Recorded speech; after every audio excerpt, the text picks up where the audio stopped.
So, welcome to the 27th Select Board meeting. And I apologize for those who sat with us for many agenda revisions. This is just because we have so much we're doing. Let's start with the consent agenda. And we'll start with the town accountant's warrants. Moving on to the one-day special licenses. We have a special license for two of them for Saltbox Kitchen. One on the 2nd of December, the other on the 19th. The first and the second from 6:30 to 9:30 p.m., 40 Westford Road, wine and malt beverages. And the second being on the 19th of December, 4:30 to 7:30 p.m., 40 Westford Road for wine and malt beverages. We're also going to extend, we have extension of hours for Woods Hill Table on the 7th, open at 4 p.m. And then for 80th Row on the 31st, open at 5 p.m., last call at 12:30 a.m. And on the 28th of January, 2018, that's scary to look at, open at 11 a.m., last call at 3 p.m. Silent fund gifts. And then the Silent Fund holiday gifts. Move to approve the consent agenda as read. Second. All in favor? Aye. Mr. Town Manager, give a report for us. Thank you, Madam Chair. A list of a few meetings coming up this in the next week or so. The Light Plant will continue its discussion of its strategic plan. There's holding a public meeting on Friday, December 1st at 9 at the Harvey Wheeler Community Center. And pre-town meeting coordination meeting is Saturday, December 2nd, starts at 8:45. The agenda will be posted on Wednesday. Most of the town committees have an article or two they want to discuss. Exciting meeting for all of you who want to see what's coming up. The tree lighting ceremony and parade, there'll be a little bit bigger parade this year. That's coming up on Sunday, December 3rd, starts at 5:15. And a week from tonight, Punkatassett parking hearing, or meeting, really not a hearing. The neighbors in that area would like to present a concept to the board, and you'll be discussing that in open session next Monday night. Punkatassett being the town Conservation. Sustainability Director Kate Hanley started work today for the first time. She's working out of the old retirement office downstairs on the first floor until we create some new space up on the second floor. I've offered the fire chief's position to Assistant Fire Chief Tom Judge. He then promptly went on vacation, so I haven't had a chance to work out the details and have a signed offer, but we agreed that he would be taking the position as soon as he returns. The two light plant staff that went down to St. Thomas to assist with the electrification after Hurricane Maria are on their way back. So it's been 2 weeks down there, and we'll be coming back shortly. And lastly, I wanted to mention that because we'll be creating some space in the hearing room, the hearing will be under some construction from January to about April. And it will be necessary to relocate the public meetings associated with town meetings. So the Finance Committee's public hearing, Planning Board's public hearing, we're proposing to relocate them to the Harvey Wheeler Community Center in West Concord for just this coming year. So, and I thought I'd mention that Saturday morning when we gather to talk about town meeting. Okay, so Saturday morning will be the last meeting in the public. The construction will start after January 1st. So after the first of the year, the room will not be available for about 4 months. All right. Well, I see we've got a minute to move through here. That's all on the town manager's report. And perhaps I will skip ahead to what we have listed as number 13. And I'm doing this in part because I see folks here who may be very interested in discussing a draft public statement concerning Christopher Road.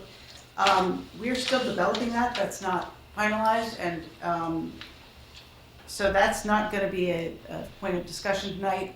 As soon as we do finalize it, it will be offered at the Concord Journal, made available to the made available on the news on our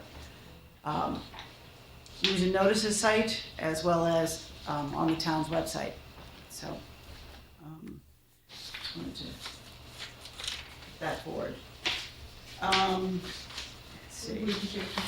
That would still remain a draft statement, so we'll be getting input. Absolutely, it's not a final, but my point being that the discussion, it was premature to put a discussion here, or perhaps hopeful. Now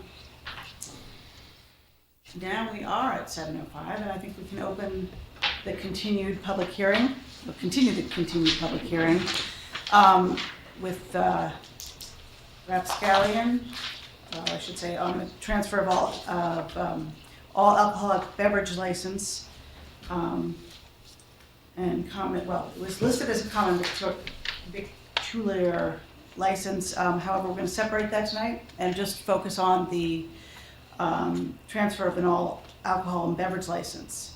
And for the ML Restaurant Group, Inc., doing business as Michael's Restaurant, to the Concord Brewery 2, Inc., doing business as Rapscallions, at 208 Fitchburg Turnpike.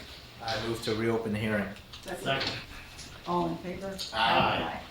Okay. And please come forward. Nice to see you again.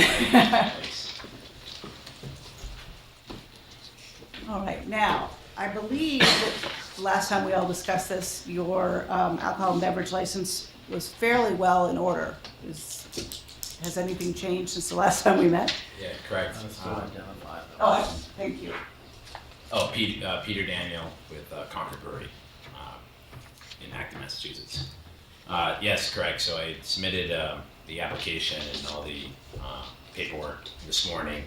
It was, I think, my third visit into town offices. You need 3 sign-offs to start the process of moving the ABCC transfer, which is a separate whole packet, which is already on Andrew's desk.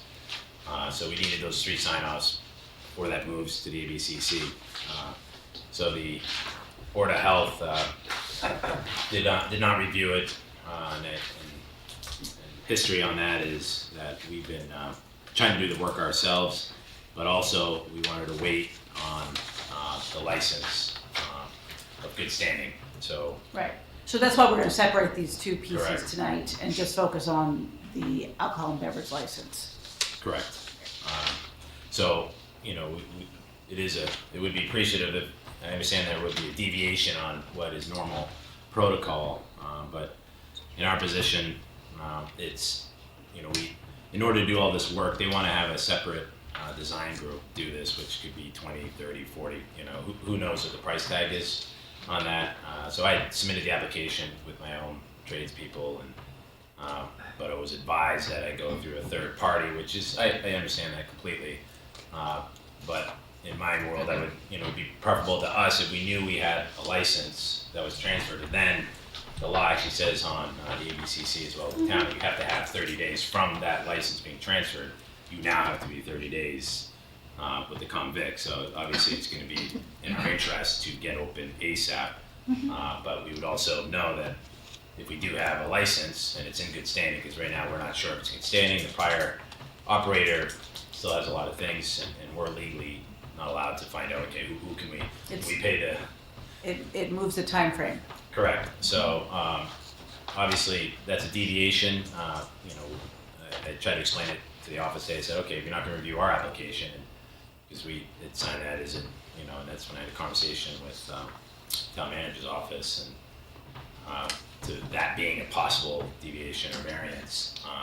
And then obviously if the transfer comes through, which we're confident on that end it'll come through, because he'll then have to pay any back tax, anything like that, or we'll pay it if we know that's all it is. Then we have a license. Now we know, okay, we have a license, we can open. Now, being a brewery at heart, and for the last 20 years, I mean, having an alcohol license is kind of the, you know, we kind of need that. I would love to open up a breakfast place over in 90-year corner, but I don't think that would be in our wheelhouse. So it kind of depend on that license.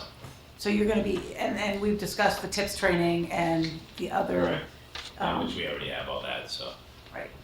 So, any questions from the rest of the board?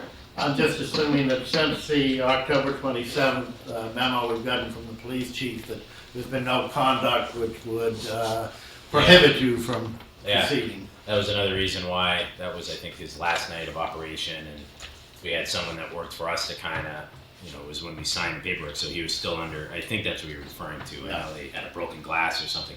I wasn't there, but there was someone from our company who was at that event, and you know, I didn't feel so great the next day, and I called the landlord immediately, and I said, should we be moving him? normal behavior, and obviously that has been further calmed or reassured that, you know, that was one bad apple that was not affiliated with the prior restaurant group, but I think a neighboring restaurant. But that's another perfect example of, I kind of just, and because we're so hands-on, I mean, you know, if a month ago we just hired out a design firm, and yeah, you know, it's a lot of money, but we'd probably be at a process now where the license is already here. But you know, the nature of us being so hands-on and not absentee, I mean, we're an ownership group that does this for a livelihood.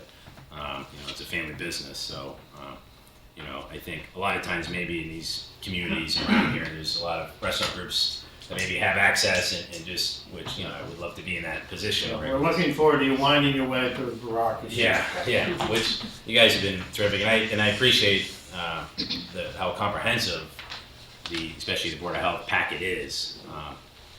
And again, I knew going into it, and I think every time I visit them, I apologize for it. Say, hey, listen, I know doing it ourselves, it's a do-it-yourself, and it shouldn't be. I wish in a perfect world I could hire out a design firm, an architect, and all that, but we're just not in a position to do that because, you know, the other thing too is we're operating this business, paying payroll, paying rent when we're not even, there's no cash flow going. So I have to be very careful with the money. So requesting this deviation is obviously very big to us. I just, you know, thought of the idea, and, you know, Andrew kind of proposed some, and so. And it's not without precedent in other Oh, it towns as isn't? well. Okay. I didn't know that either. Yeah. So, So is the application complete, Andrew? Yeah, for the transfer of the all alcoholic beverage license, it is in order, yes.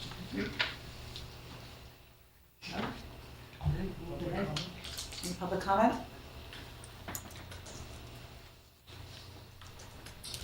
Okay, Move to close the hearing. all in favor? Aye.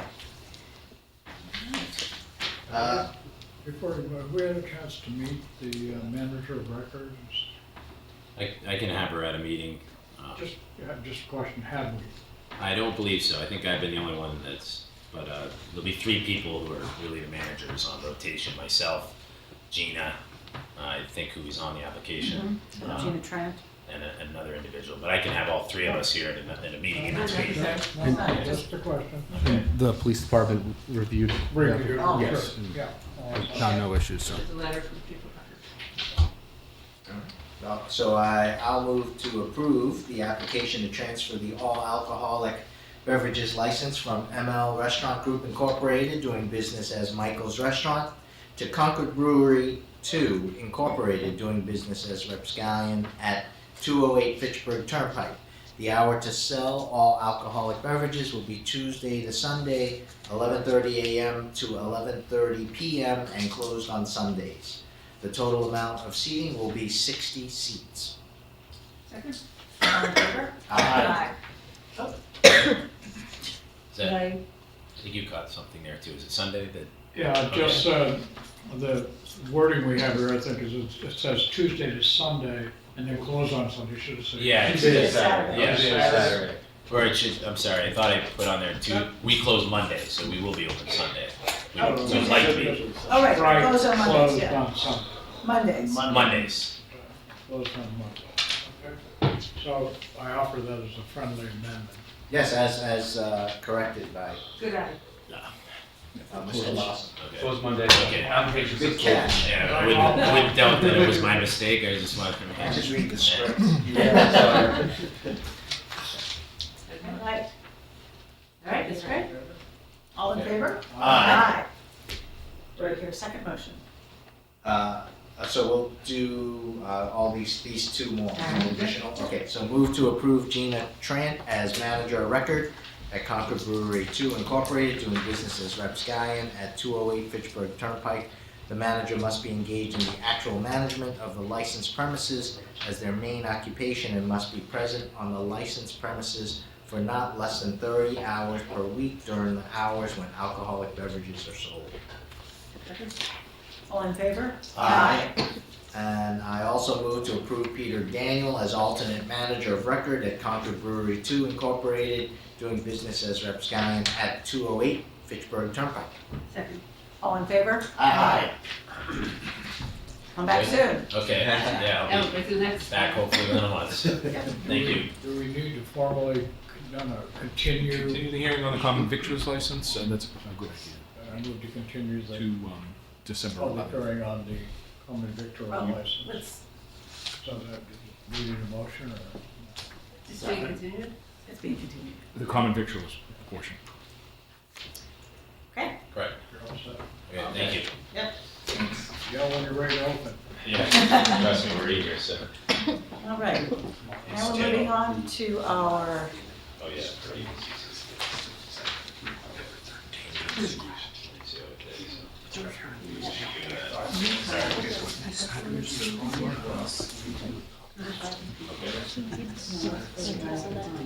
Okay, perfect.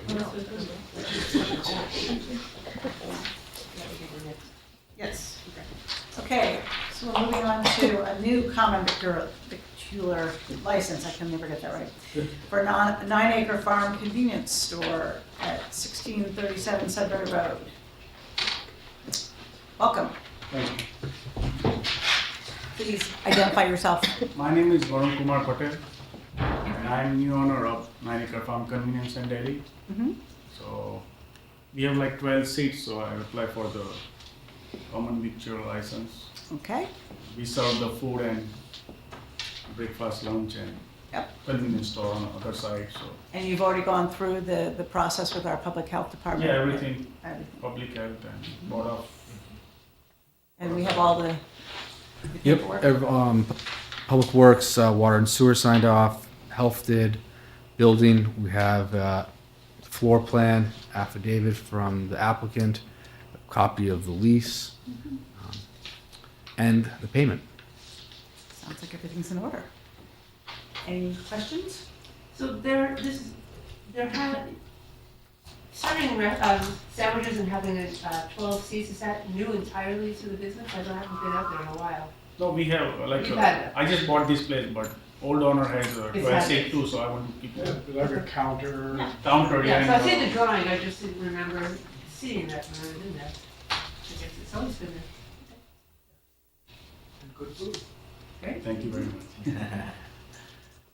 Okay. Any questions from the public? Just tell us a little bit about your background, not. I'm from Nassau, New Hampshire. Mhm. Like I have 2 kids and wife and me. So Is this your first? first business. I used to work in this store as a manager. Uh-huh. Right, so- that's right. So you know, I've back seen to you back. there. I know everything about this business, and so old owner he don't want to go ahead. So I said, let me take over, and Right. because I know the business I used to work till 6 years, so Okay.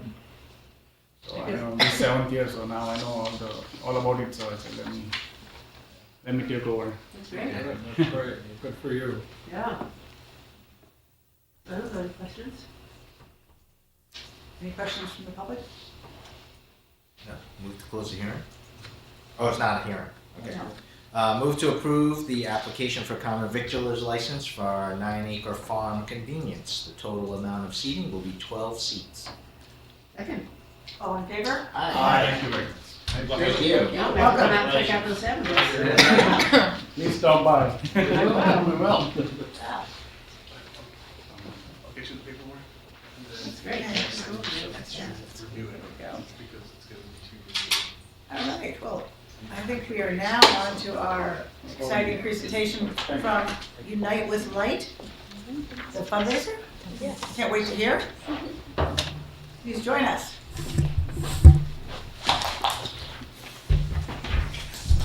Hi, I'm Morgan Lafferty, I'm and sorry, you need to just speak up. oh, sorry. Because there are lots of people listening in Okay. other places.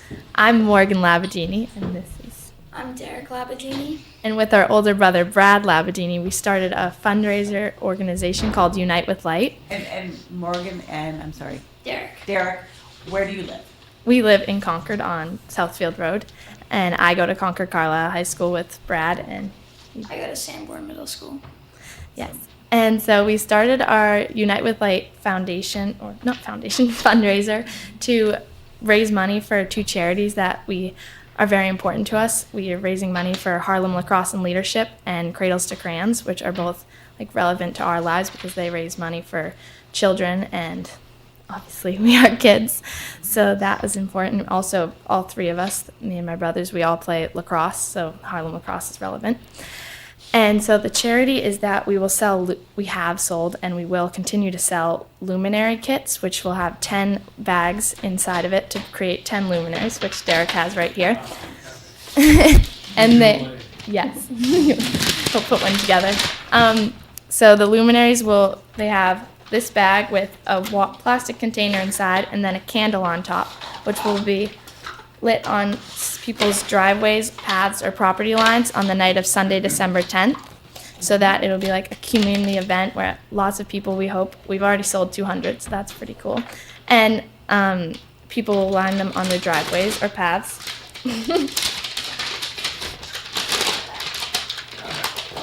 Yep, and that will be lit up. And that will be really cool and pretty. And we've done this we did like last year, we tried it out for one night, and that was really cool.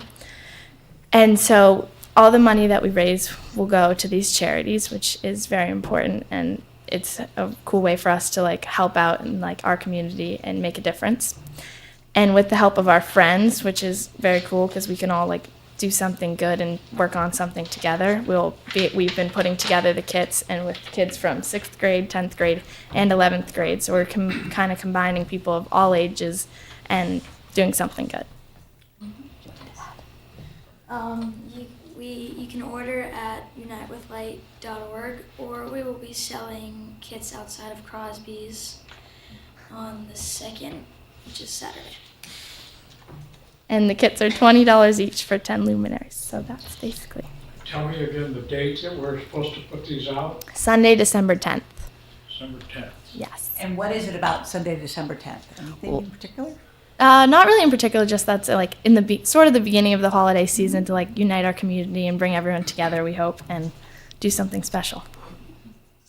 Great. Terrific. This is great.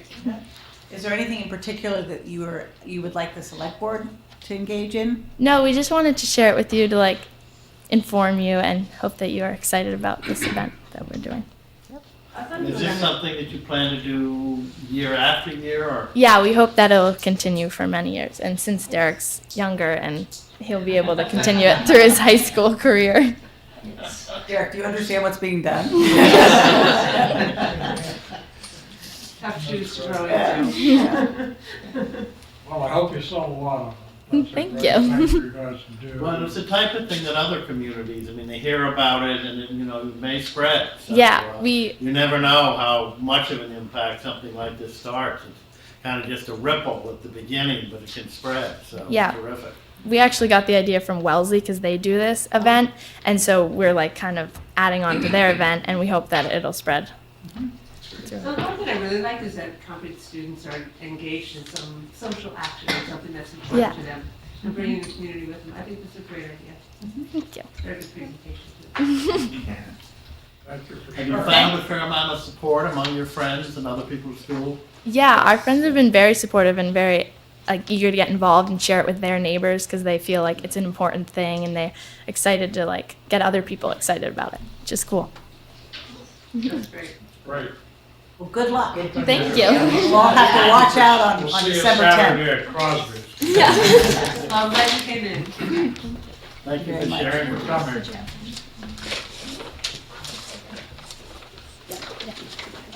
Thank you very much. Absolutely. Yeah. Thank you. We're off to a practice now. Of course. Take care. All right. Thank you. Now we're moving on to our discussion of EPA pilot program for site cleanup, 2229 Main Street. Looking forward to this presentation. Looking for it? Just aim it at the computer. And but let's start, if you could start by identifying yourself and Yes, good evening. I'm giving Paul some Bone, background. 11 Ridgewood Road. First thing I'll say, it's hard to follow an uplifting presentation I was gonna make a with a comment, but I discussion of didn't a want to. Superfund site. But No, it I'll was, but I'll try to make it uplifting for you as we proceed. So I've been a member of the 2229 Main Street Committee. Several of my colleagues are here. Can you just give a quick explanation of what, I mean, for many, it may not mean anything. This is the StarMet, former StarMet. Right, that's the address of the StarMet Superfund site, 2229 Main Street. And the committee, I believe, was formed by the select board in about 2002, just after the site was designated as a national Superfund site.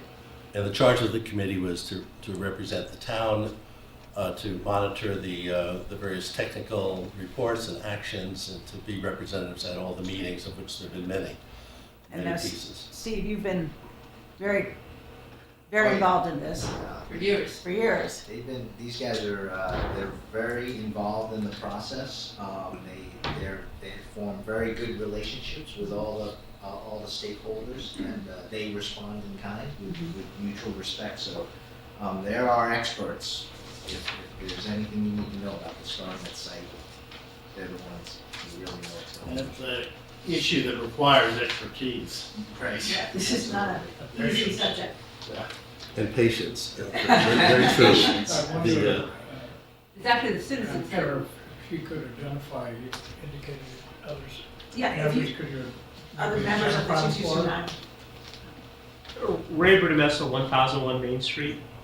Pam Rockwell, 1810 Main Street. And thank you also for your service on this committee. Absolutely. And I have to just add, is the citizens group that pushed really hard to make this a federal Superfund site. Even before we sat the 2229 committee, there were citizens meeting, I forgot, Crew and That's others, correct, yes. meeting for years to research and understand what's happening at the site, and pushed really hard for it to be nominated in a federal Superfund site. The town had an ad hoc committee as well that oversaw the cleanup before. StarMet Superfund. sort of took over what was nuclear metals. Yeah. So it's sort of a name that the nuclear metals carries a little bit more of an oomph to it, I think. It does. That's why it's called NMI. This is abbreviation. That's the name of the site right now. I happen to be a Throw Hills resident, so I have additional interest. The purpose of tonight is to kind of look forward, what comes next. I want to give you a little bit of context about the site, give you a little history. You probably haven't thought about the site in at least 5 minutes. But I think that the context for where the site is right now and all the things that have been accomplished is important to consider the future.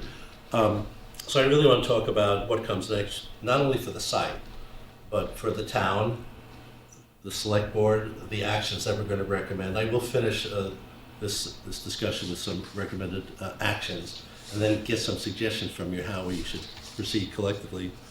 But also what comes next for the committee.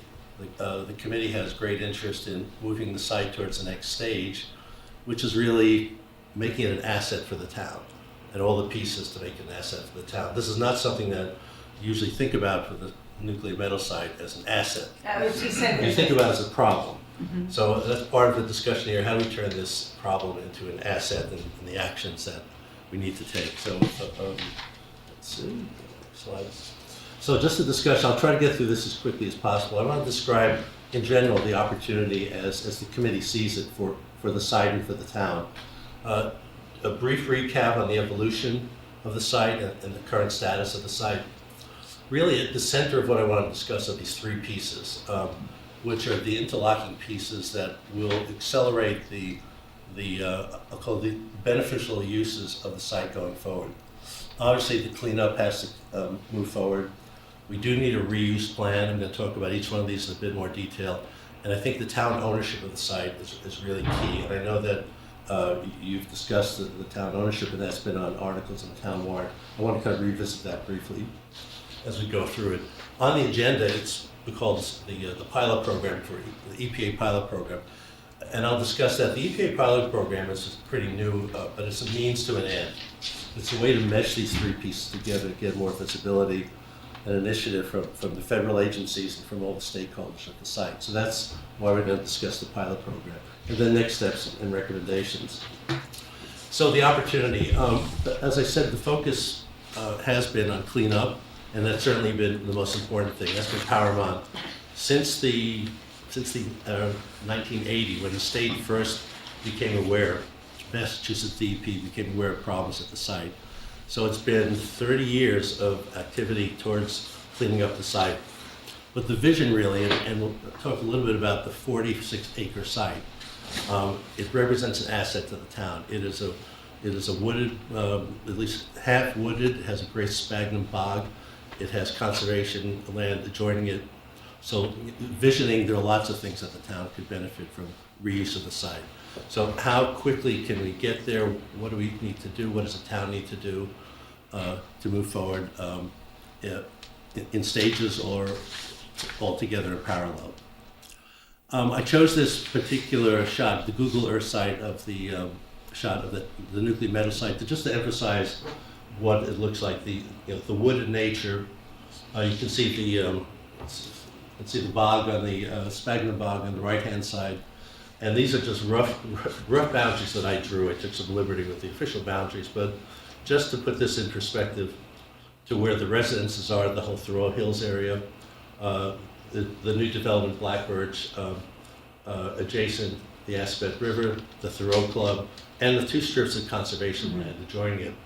There's a good deal of the site that was never contaminated. There's been a tremendous amount of investigation. The heavily contaminated areas which are being addressed, you see in the middle, are really the focus of most of the cleanup. But there's a large part of the site that has been investigated. Can you sort of show us roughly what that would be? Well, Where it's clear. Where it's clear? the periphery, the wooded area really hasn't seen any waste this Okay, This was a site that there's a holding basin, this little, I don't know if there's there's nothing. A little kidney-shaped area that received a lot of the waste. That's receiving most of the attention. There was a little pond there which received cooling water discharge. There were buildings that were heavily contaminated in the middle, but outside of some specific areas that are well known, a lot of the area, I can't give you a percentage, but a lot of the area was never contaminated. However, to put the site in reuse, it has to be cleaned up. But this cleanup is being designed specifically specific areas, and as I'll come to it a little later, with hopefully specific reuse ideas in mind. The turtle is my metaphor for how the Superfund process operates, and it is slow. The evolution of the site, it was owned and operated by various owners, including StarMed, from 1957 to 2001. There was a lot of waste disposal between 1958 through the end of through the 60s and 70s. Mass DEP became involved in 1980. From that point on, there were numerous investigations. Even before the site was a Superfund site, there were many investigations, sampling, a lot of interim cleanup actions. The Army, and I should mention that there are 5 responsible parties who have collectively signed several consent decrees, and the last one is awaiting signature. The Army, the Department of Energy. Between them, they own about over 90% of the liability of the site.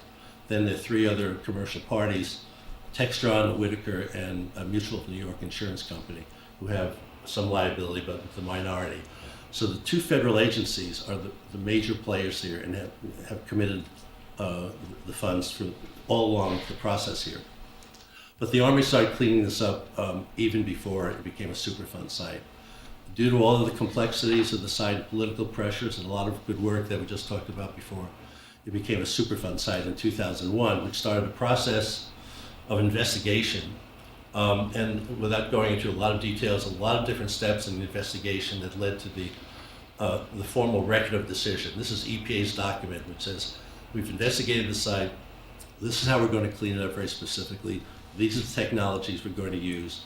And this record of decision, which was put forth with a lot of public comment, a lot of input from the town and from the public, was in September of 2015. At the present time, there's a consent decree, which is awaiting signature for the final cleanup of the site. However, there were multiple interim actions that have been undertaken and tremendous amount of money that's been spent, even though we're waiting for the signatures on the last set of cleanup, which is the soil removal. It's the removal of the main body of contamination on the site. But there have been multiple interim actions, there's been $77 million spent to date on this site. There's been a tremendous amount of investment in terms of cleanup and investigation. The estimated cost for the for the remaining cleanup are another $125 million. This will be a $250 million site, one of the more expensive sites that I know of. I think this is a testament to the commitment of the parties and the commitment of the EPA, especially to move this along. It's not EPA's money, it's the responsible party's money, but there's a collective commitment to cleaning this site up to residential standards, and that's important. There's a lot of discussion in coming to the record of decision on just how clean the site was going to be. And it is going to be cleaned up to the most stringent levels. So what that means that this site, subject to specific institutional controls and perhaps deed restrictions, the whole site can be reused for different purposes, including residence and everything in between. So this is the asset that we're looking at as far that the town is hopefully going to take advantage of. Just as quick list of interim actions, there were lots of activity after the Superfund site was designated. Cleanup of various parts of the site, removal of drums. You'll recall there was a small fire which created a lot of consternation within the fire department because of the problems in actually attacking the site and putting out the fires. Not the least of which was that it was still an operating site. The site wasn't truly finally abandoned until 2011. Two very important recent non-time critical removal actions, I'm sorry for the acronyms, the NTCRA, were the removal of the buildings, which was completed last August, and a very significant one, which was the protection of the Acton Town Well from the contamination coming off of the site. That is well underway, well investigated, and there were several consent decrees and agreements to get these separate remediation pieces going, even though the main body of remediation is still waiting for the final consent. So a lot of action. It's not the case that we're just waiting for the site to be cleaned up. There's a lot of activity that's taken place. I think the most visible one is the removal of the buildings. A very successful effort, and these were contaminated buildings, contaminated ductwork, ventilation systems, and they had to be taken apart piece by piece very carefully with protection and monitoring of the adjacent properties, with monitoring with dust control. And that was completed in last August. So the site now is awaiting the consent decree to clean up the physical site as you see it here, plus some of the holding basins that we talked about before. So that's kind of the recap on the site. I know I'm kind of rushing through this, and please stop me if you have any questions on any of the pieces. But I do want to get to the next stage, which I call the end game of the cleanup and the beginning of the redevelopment, which are these three integrated pieces. So starting with the cleanup, the record of decision was filed in 2015. It took a while. Most of these Superfund sites are very slow moving. But remember, the site wasn't abandoned until 2011, and from 2011 on, there was a lot of accelerated action. The consent decree is $125 million worth of remedial design, RD, and remedial action. Very first thing that has to happen, and this is very important, that the record of decision has to be put into a design, specific designs of technologies in specific places. And the EPA is very interested in the reuse of the site, because they want to tailor as best they can the specific design for what the town or what the owner wants to do with the site. So that's where those pieces come together.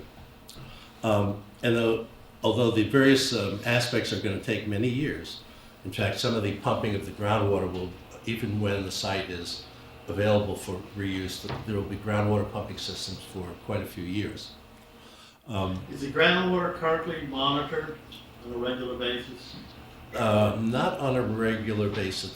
So the non-time critical removal action for the material going towards the active well, that has been monitored and is being monitored, because that's an active remediation system, and they want to prevent this chemical 1,4-dioxane from getting to the active wells. What's on the site right now has been investigated, lots of samples, but as far as I know, there's not any ongoing monitoring. Once the consent decree is signed, then there'll be additional sampling and additional monitoring of the site. And will that be on a regular basis? Or? On a regular basis. And part of the actual remediation is ongoing monitoring, and that'll go on for many years even after the site is clean, just to ensure that there's no surprises. When might it be signed? So, I've checked in with EPA a few times, and it's imminent, but it's with the Department of Next 2 or 3 Defense. years. It's with the Army, and it's going through the chain of command with the Army right now. I think we're months away. I don't think we're years And away. is the money allocated? The money is allocated. The parties have the allocation is final. It's just the legal signatures. The wordsmithing of the documents, as far as I've heard, from the lawyers, is done. It's literally awaiting signature from the chain of command. Signature by the Army then is the last step before actual continuing remediation can occur. That's right. Then the remedial design is funded, and then the design The elements. RD and the RA then. That's right. And I've checked to confirm that. It's waiting for that signature. And in this pause, is there,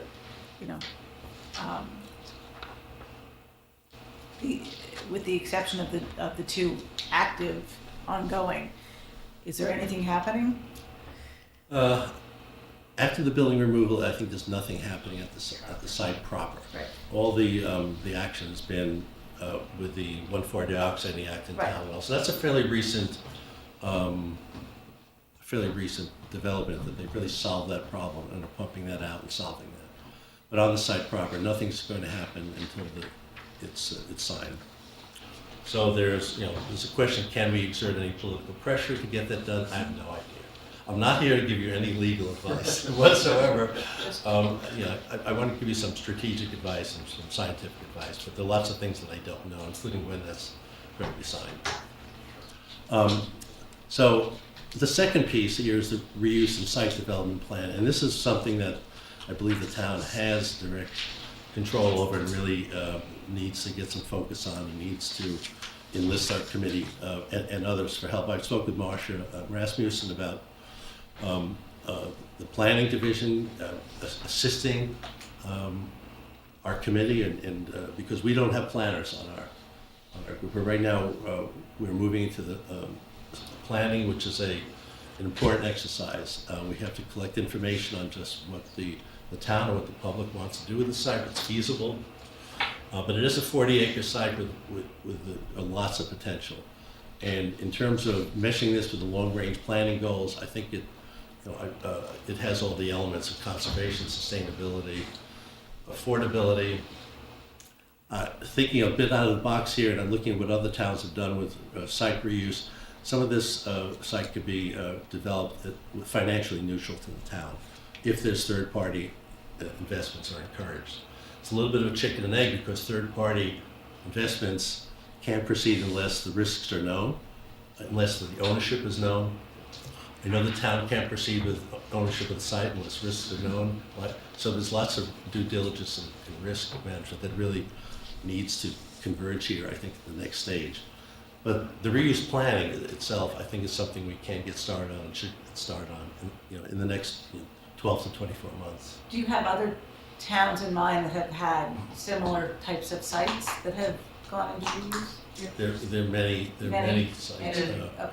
If you just look at I think there are 21 Superfund sites in Massachusetts, like 37 in Massachusetts, 120 in New England, and many of them are similar. Some of them have been reused as brownfield sites. This is not a brownfield site. Brownfield site is a site that's left contaminated and is developed because it's contaminated. And similar size to the 46 acres? Yes. There have been solar fields developed, soccer fields, passive recreation, depending on what the They've town been is. housing, multiple use of these sites. Okay. A dog park. I mean, look, the number of ideas at this site are substantial. So we can get very excited and spend another half hour on that, but I don't want to do that. Okay. The last piece here, which is a thorny piece, admittedly, is a pivotal piece, and that's the site ownership. The site ownership, if the town owned the site, you'd have control of the site. You'd have control of the reuse of the site. You'd be able to start talking to third-party possible investors, because they would have some assuredness just who owns the site. The EPA would like to see the town taking ownership of the site. This is, off the record conversations I've had, because it enables them to engage with the town, and they would like to engage with the town. They would like to provide reuse. They have reuse experts. They would like to provide some resources to us to help with the reuse. And then we'll get to the pilot program in a minute, and I think you're aware what comfort letters are. EPA in the new program has the additional use of comfort letters to help potential buyers, including municipalities, understand the risks, the liabilities, the extent of cleanup. I think there's a lot of fear, well, what if we take over the site and there has to be more additional cleanup? I think these comfort letters kind of put that to the side and put that in black and white writing. I think also there is some willingness, again, totally off the record, to forgive some of the liens that are on the site. EPA has a major lien on the site, and it's my sense, I have no knowledge of that particular, but at other sites, some of the parties that have had liens have forgiven the liens if it benefits them. The Department of Army has a lien on the site as well. So these comfort letters, I think, and we can be quite direct in asking EPA for specific comfort letters if the town has intent of purchasing the site. I know the town is working with outside counsel on that. Again, I'm not here. The other people are going to give you legal advice. I'm just an observer and a communicator of information I've heard from various people about this site. So that's the third piece. The EPA Superfund pilot program was commissioned by the administrator in 2017 to improve the Superfund program. What he wants to do is reduce the costs of the transactional costs of the whole Superfund program. He wants to get these sites cleaned up faster. These sites don't cost EPA money, it's the responsible party's money. But he wants to save costs of his staff and just to declare successes for the Superfund program. There are 1,400 Superfund sites in the country. They want to knock these off. They want to identify sites that, with a little push and some comfort letters and some help from EPA, can move the sites to closure. And you can see the 5 different interlocking goals here we've talked about. Some of them are ranging from encouraging private investment, expediting cleanup, promoting redevelopment, engaging parties and stakeholders. So a lot of this speaks directly to kind of our situation here in Concord. The committee believes that the NMI site would be a very attractive pilot program. The pilot program is just getting off the ground. So why a pilot site? I think above all, it would shine a spotlight on the site. It would get a lot of movement to the site. We'd get EPA moving. We'd get potential investors moving. It would get a lot of people moving to solving the problem here and putting it to reuse. And we believe it's a win-win for the town and for EPA. It'll help mesh these 3 pieces I've talked about, raise the visibility of the site. EPA is very much into highlighting their successes. They view this site, and we view the site as a success because it's not done yet, but it's a lot of things have been done right. A lot of interim actions, a lot of money spent here. They want to highlight town and community involvement. They want to engage the federal parties, and this site is all about the federal parties. We have an opportunity, if we want to be a little boastful, of being in the lead here because the pilot program is just getting off the ground. We could be one of, if not the first pilot program in the U.S. Is it predicated on town ownership? I don't think so. It is not. I think part of the purpose of the pilot program is to give potential buyers comfort. So by being a part of the pilot program, must serve as a model. Yeah, what can be done. Yeah, it can help us. It can help the town potentially look through identify the liabilities and move forward. So it It's might not be a first step prerequisite. before, Excuse me? so it might be an adjunct step to, Yes. So this is one of the recommendations kind of is to apply for being a pilot site. And I can't sit here and tell you I know exactly how to do that, but I have been told it involves Region 1 administrator, headquarters and potentially our representatives and maybe even the governor. We'll have to figure out how to do that, but And would this be who would apply? the select board would apply. How do we apply when we don't own it? Right. I don't understand. And I don't understand what a pilot is, because this is the general cleanup process already in place long before the administration. Reuse plan, I remember attending a public meeting, and Pam was there for sure, maybe when Melissa came a year or two ago, signing of the ride.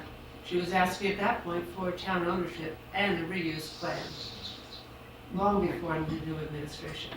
So I'm curious what the pilot is about. Well, the pilot, if there are 42 recommendations in the pilot program, and we could benefit from 6 or 7 of those recommendations. Moving on the reuse plan, moving on town ownership. If we had a reuse plan and town ownership, I think we'd be well along the way in getting ourselves a pilot. But I don't want to say that we have to, that a prerequisite for applying to be a pilot is ownership by the town. Because I believe it's going to take the town some time to figure out the issues of ownership. I do believe that. But going back to Mike's question, how does the select board apply to be a pilot if we don't own? I think it's first just letting all the right folks know that we're interested in wanting So to be it's- selected for Alright, that so we'll be- program. So we're showing an interest in possibly taking control of the site. And then also having a plan to show what we'd like to do with the site if it was under our control. I don't know if that's EPA's, priority to hand it over. I mean, they have liens on the property, but I think just letting them know we're interested or. The current owner of the land is whom? That's what I thought. Well, I can Yeah. guess, but I'm not going to. I think that's for outside counsel to figure out. I think there's title searches Yeah. underway, and I think we can apply to be a pilot because it's in the town of Concord, and So the town could apply. that the town could, because the site is in the town of Concord. I don't think we have to own it to qualify as a pilot site. But again, I think you need to view the pilot as a means and not an end. It's a means to track visibility, attention, assistance from EPA, to get priority resources, but it's a means. Is there a document or something that explains The pilot program? Yeah, so Yeah. that we could look at the real benefits that, I get the notion of a pilot program, you get out front and all of that, but Yeah, I think we, in the materials I think went to you, which is like a 40-page document with an executive summary from EPA headquarters on the pilot program. There's also a PowerPoint presentation on what the whole Superfund recommendations are. The Superfund recommendations we need to take advantage of these recommendations. To kind of, it's a new wave to kind of move things fast, and I think if we can ride the wave to move some of these issues along and get EPA's help and attention, and to make sure that that they move as fast as possible on remedial design, remedial action. So it's a means to an end. So this last slide, the recommendations and next steps, and there are 4 of them, and one is to authorize the development of a specific reuse plan that's coordinated with the long-range planning efforts. Now, I have to say, whether or not we need an article in the town warrant, we'd like some advice from you, because we have prepared, Pam has prepared one or several articles, depending on if we need those for these purposes. One is the site reuse plan. Second is take action on ownership of the site. I think there's a lot of action that's needed to define the owners, to define the liens, to define the financial issues, and then potentially approach EPA and the Army on forgiveness of some of the liens. Again, that's a possibility, but that's what in number 2, a number of actions on the ownership. And I think outside counsel can help with that. formally request the inclusion of EPA as a pilot program to accelerate all of the pieces of this, comfort letters, waivers, other considerations. And then fourth, to really, I think, reauthorize or authorize the Main Street Committee to lead the planning and coordination efforts. But we are going to need help. If you agree with that, we are going to need help on that. We're going to need assistance from the planning division, but potentially additional members of the committee to take those next steps. So these are the four recommendations that we see coming out of this. So sorry for all the slides, but that's sort of briefly on where we are. Very helpful. Yeah. And the opportunity. This is a potentially valuable piece of property that I don't want to see this just forgotten and have some perfunctory development. You can do anything with the site. Chris, can you Typically, remind taking me? action on ownership of the site requires finding out who owns it and what the assumed value might be. And if the government owns it, the US government, and they're interested in us having it, there may be a win-win possibility there. But it seems also that this is an area that is kind of a new area, then we're gonna have to get some special expertise in it. You have a question for Chris? The 2015 vote, which it was a warrant article requesting town meeting approval to allow us to take this, to acquire this property. That was an affirmative vote, right? So we've been authorized that we can take action to acquire by whatever means, and we've talked about several of the time. But there's a lot of, we probably need Was legal there a counsel. condition else in the article, I can't remember now, about a cleanup to a particular standard? Residential standard, I know is Residential our, standard. but was that part of the article that we could take it if or when? I believe the discussion was following the conclusion of the record of decision. When that record of decision was completed, the town would then seek to acquire by whatever means. So we'd be probably I doing that. haven't had the, I haven't had it here. Okay. I think this is, and it does say that to acquire the site, to commence only following the completion of all components of the ongoing work of the EPA to abate the contamination on the site, other than groundwater contamination. So that's slightly different than what I talked about here, because that, if we go that route, then we can't move on this for 6 or 7 or 8 years. That was the point of the question. And I think we have to be assured that it's going to happen. But I think by the town taking ownership of it, we will be in the driver's seat to make sure that that happens, and on the reuse part of it. I mean, somebody else could buy the site, potentially, and I guess, and then it would be in somebody else's hands. So I think There are a lot of legal questions for us to look Right, into, sounds- the means to acquire and what are the protections the town would have from long-term liability on the site if we take it before it's cleaned up. And that's some of the comfort letters. EPA will specifically address that. And if we say we need X, Y, and Z, can you write a comfort letter giving us that? They will consider doing that. If it's in the power. Comfort letters can't. It doesn't absolve responsibility for ownership of contamination. But they will define, well, again, legal. Sounds like we need And there are some existing extensive, liens against the property, Yes. yes. so. There are.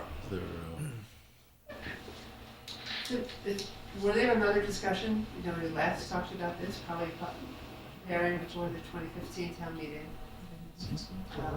But, I mean, it's similar to, our taking the Graceland. No, that There's cleanup was treatment that done. was ongoing though. Only on groundwater, and this provision that was already voted on also said cleanup would be complete except for the long-term groundwater cleanup strategy, which the pump and treat can go on for 50 years or more. I don't know how long this one is, but there's some that go on for a long time. We talked about this a couple of years ago too. I don't know if we used the same lingo, but we talked about, was it time for us to start thinking about a reuse plan? Should we start doing that? I think the advice we got was no, it wasn't quite time yet to do that. I mean, that was a couple of years ago, so. Has anything changed other than the opportunity for this pilot program? Did anything change? In other words, buildings are gone. the buildings, are right, but I'm That's a big saying in change. terms of the, since our discussion, I mean, obviously the remediation has continued. But Well, the the pilot, remediation has advanced quite along in the final stages. You know, it's a consent decree agreement, Right. and the plan is, the record of decision is there, so this is a matter of signing it and then it goes forward. But it can go much faster and more specifically if there's a reuse plan. Because when they sit down with the remedial design, they specifically have to design it, they can tailor it to the site. If they have a reuse plan, even if it's conceptual, it'll help them. So there's many To different stay. ways they could approach the remediation of the property. The thing about it, they would prepare the top of the cleanup to whatever we want there. Soccer field, it would be a certain kind of substrate with a, cap on top and then lay it out.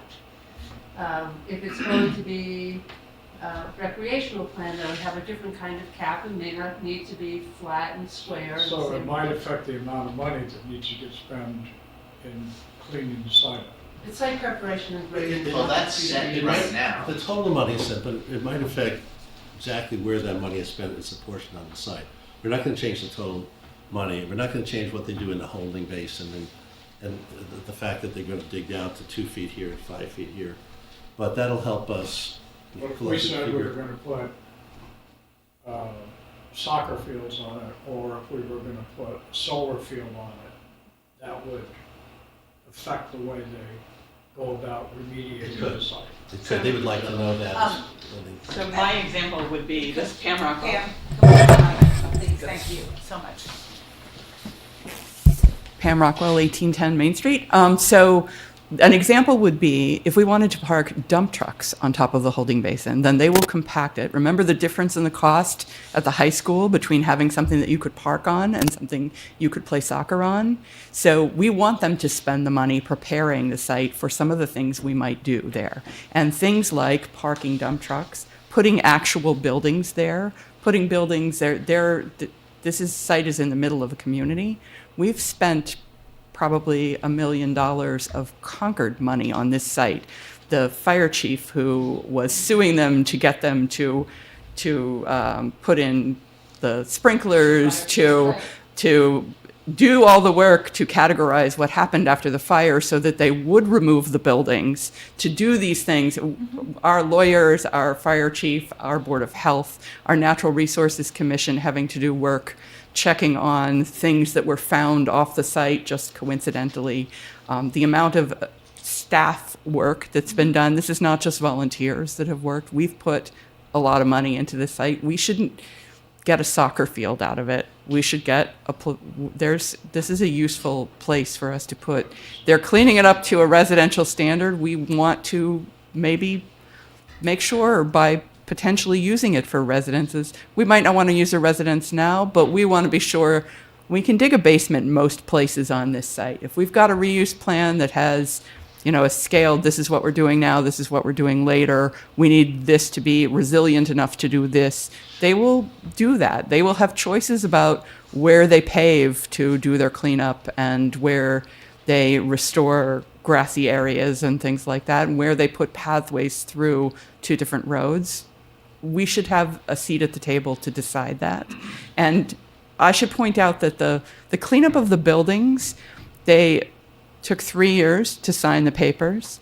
And miraculously, the papers were signed just as StarMet finally abandoned the site so that they could literally take ownership and start work right after that happened. If we were to take ownership of this property, we would be in a position to then, more likely that would push this along a lot faster. The papers would get signed. People would be more comfortable saying we're going to spend this much money on the site, knowing that there wasn't going to be some long battle in the future about who would take ownership of it. So I think that that's something we really want to. As soon as the Army signs off on this, $125 million has already been allocated and will be spent.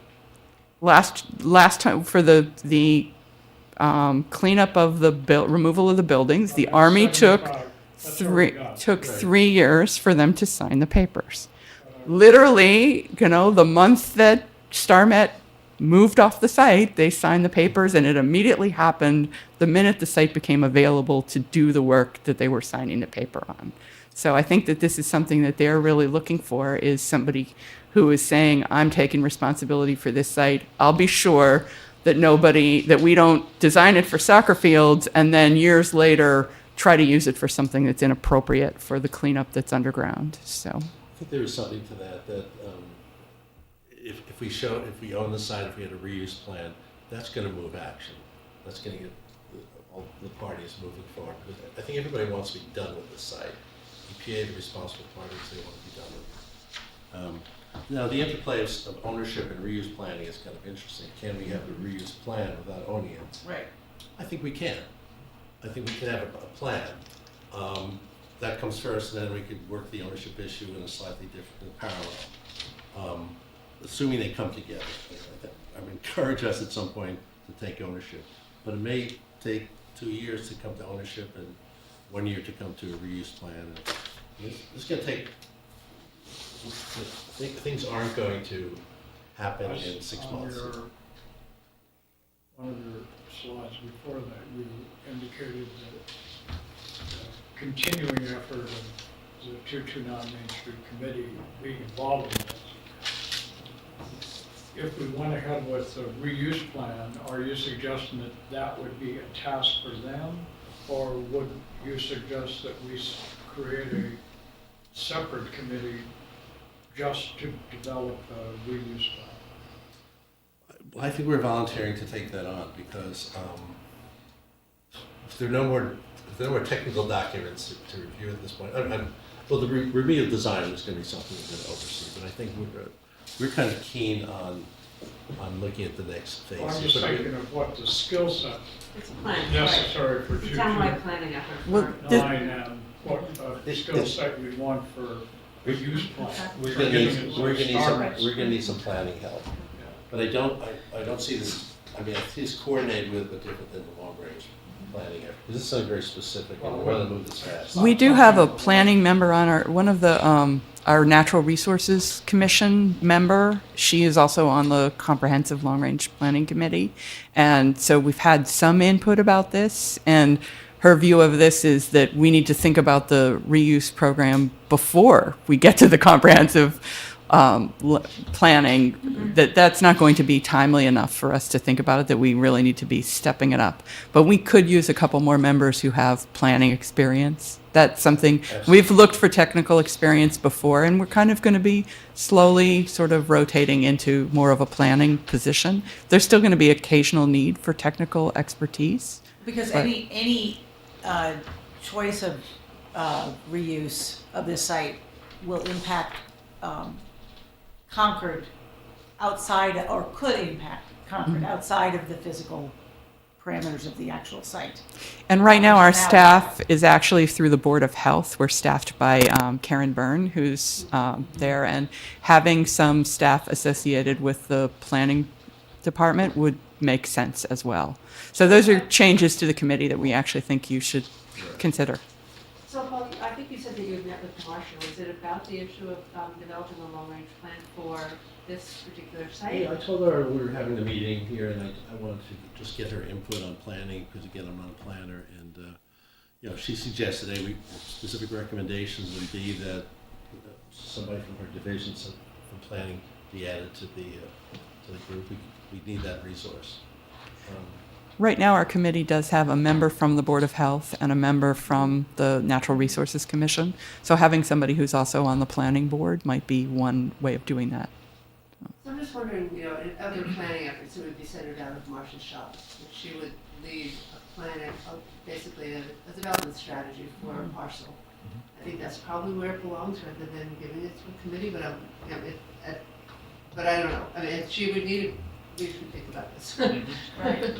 But it It would belongs be in hard the town's. for her to take it on as a staff project, I think. It's not something It's like not that. small. But she would have, I And think, she's- under her direction, that this committee changes into a planning board, and that the West Concord Advisory Committee would be have been, Mhm. and serves as a, I would suggest that just one member wouldn't changing So, it to a no, cleanup committee. that's just, I think you'd need more people. it there. sounds like a slightly different charter. It's a whole different skill set. And I do wonder whether there won't be an ongoing need for the technical work that the committee has been doing the last 15 years. It seems to me like that's very important work that they've been the leaders on, and we want to keep them focused on that. And I wonder if they can do both. That would be the question I would have. So So I think these are really good recommendations, and we should really consider how we want to proceed in developing what might be a plan for what we think about the use of that site in the future. I mean, the main purpose is, thank you for your time to kind of get your thinking behind this. And To get us ready. exactly how to do it is going to require additional.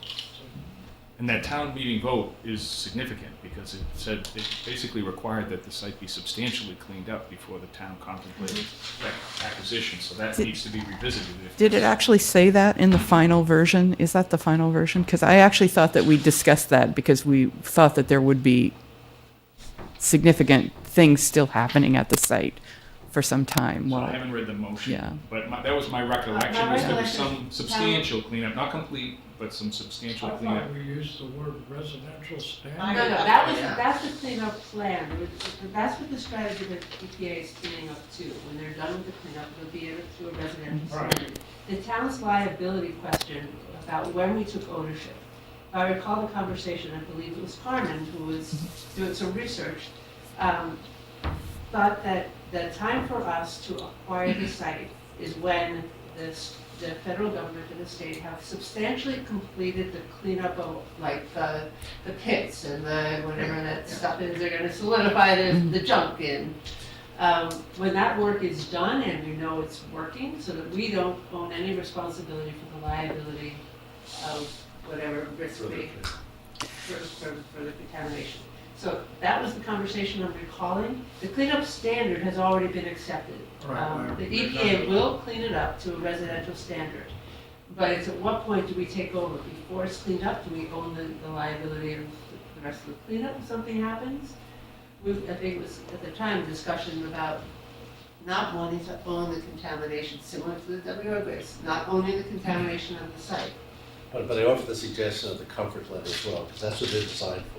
For EPA to effectively say, you don't own any of the contamination. If that's what the letter Yeah, says, if that they- we will not be held responsible for any. And- you know, If the remediation doesn't work properly, or if we find additional contamination, we, the EPA, you The are idea not of a responsible. comfort letter doesn't sound like a legally.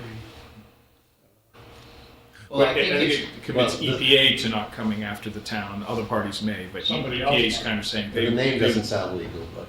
Yeah, the name They comfort Andover letter. used it for their. I mean, we'd get appropriate legal counsel to make sure that that's all. My understanding is that there are ways to take ownership of the property without taking the liability, and that, but if, in fact, the vote that's been given right now restricts you to waiting until the soil cleanup is complete, then you might want to actually put something else before town meeting that says you can take it when you feel comfortable doing that, because we might want to be able to do that so that we're not designing something and then have some other owner come in somehow and take it out from under us. Has there been a figure tossed out as to what taking ownership would cost? We haven't, No, not that I know. That- certainly on how want to we take up do it. any liens, we don't want to be responsible for them. What the liens are, and it's really Yeah. murky. But it's simply, that's something that we could be pursuing.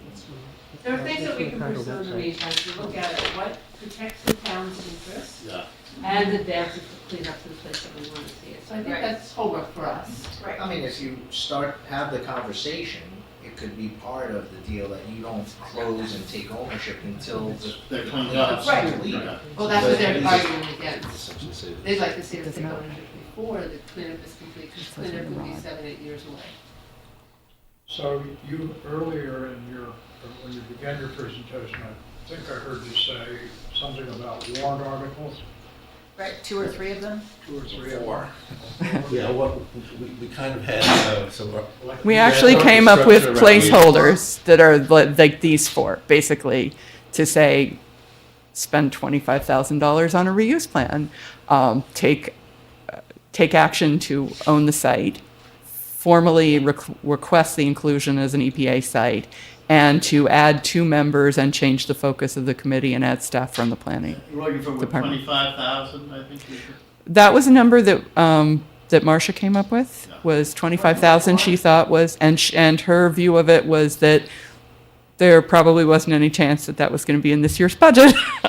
But I put the placeholder in there so the discussion could start at the December 2nd meeting. It seems to me that those are your recommendations, but I'm not quite sure I understand how 1304 would be a warrant article.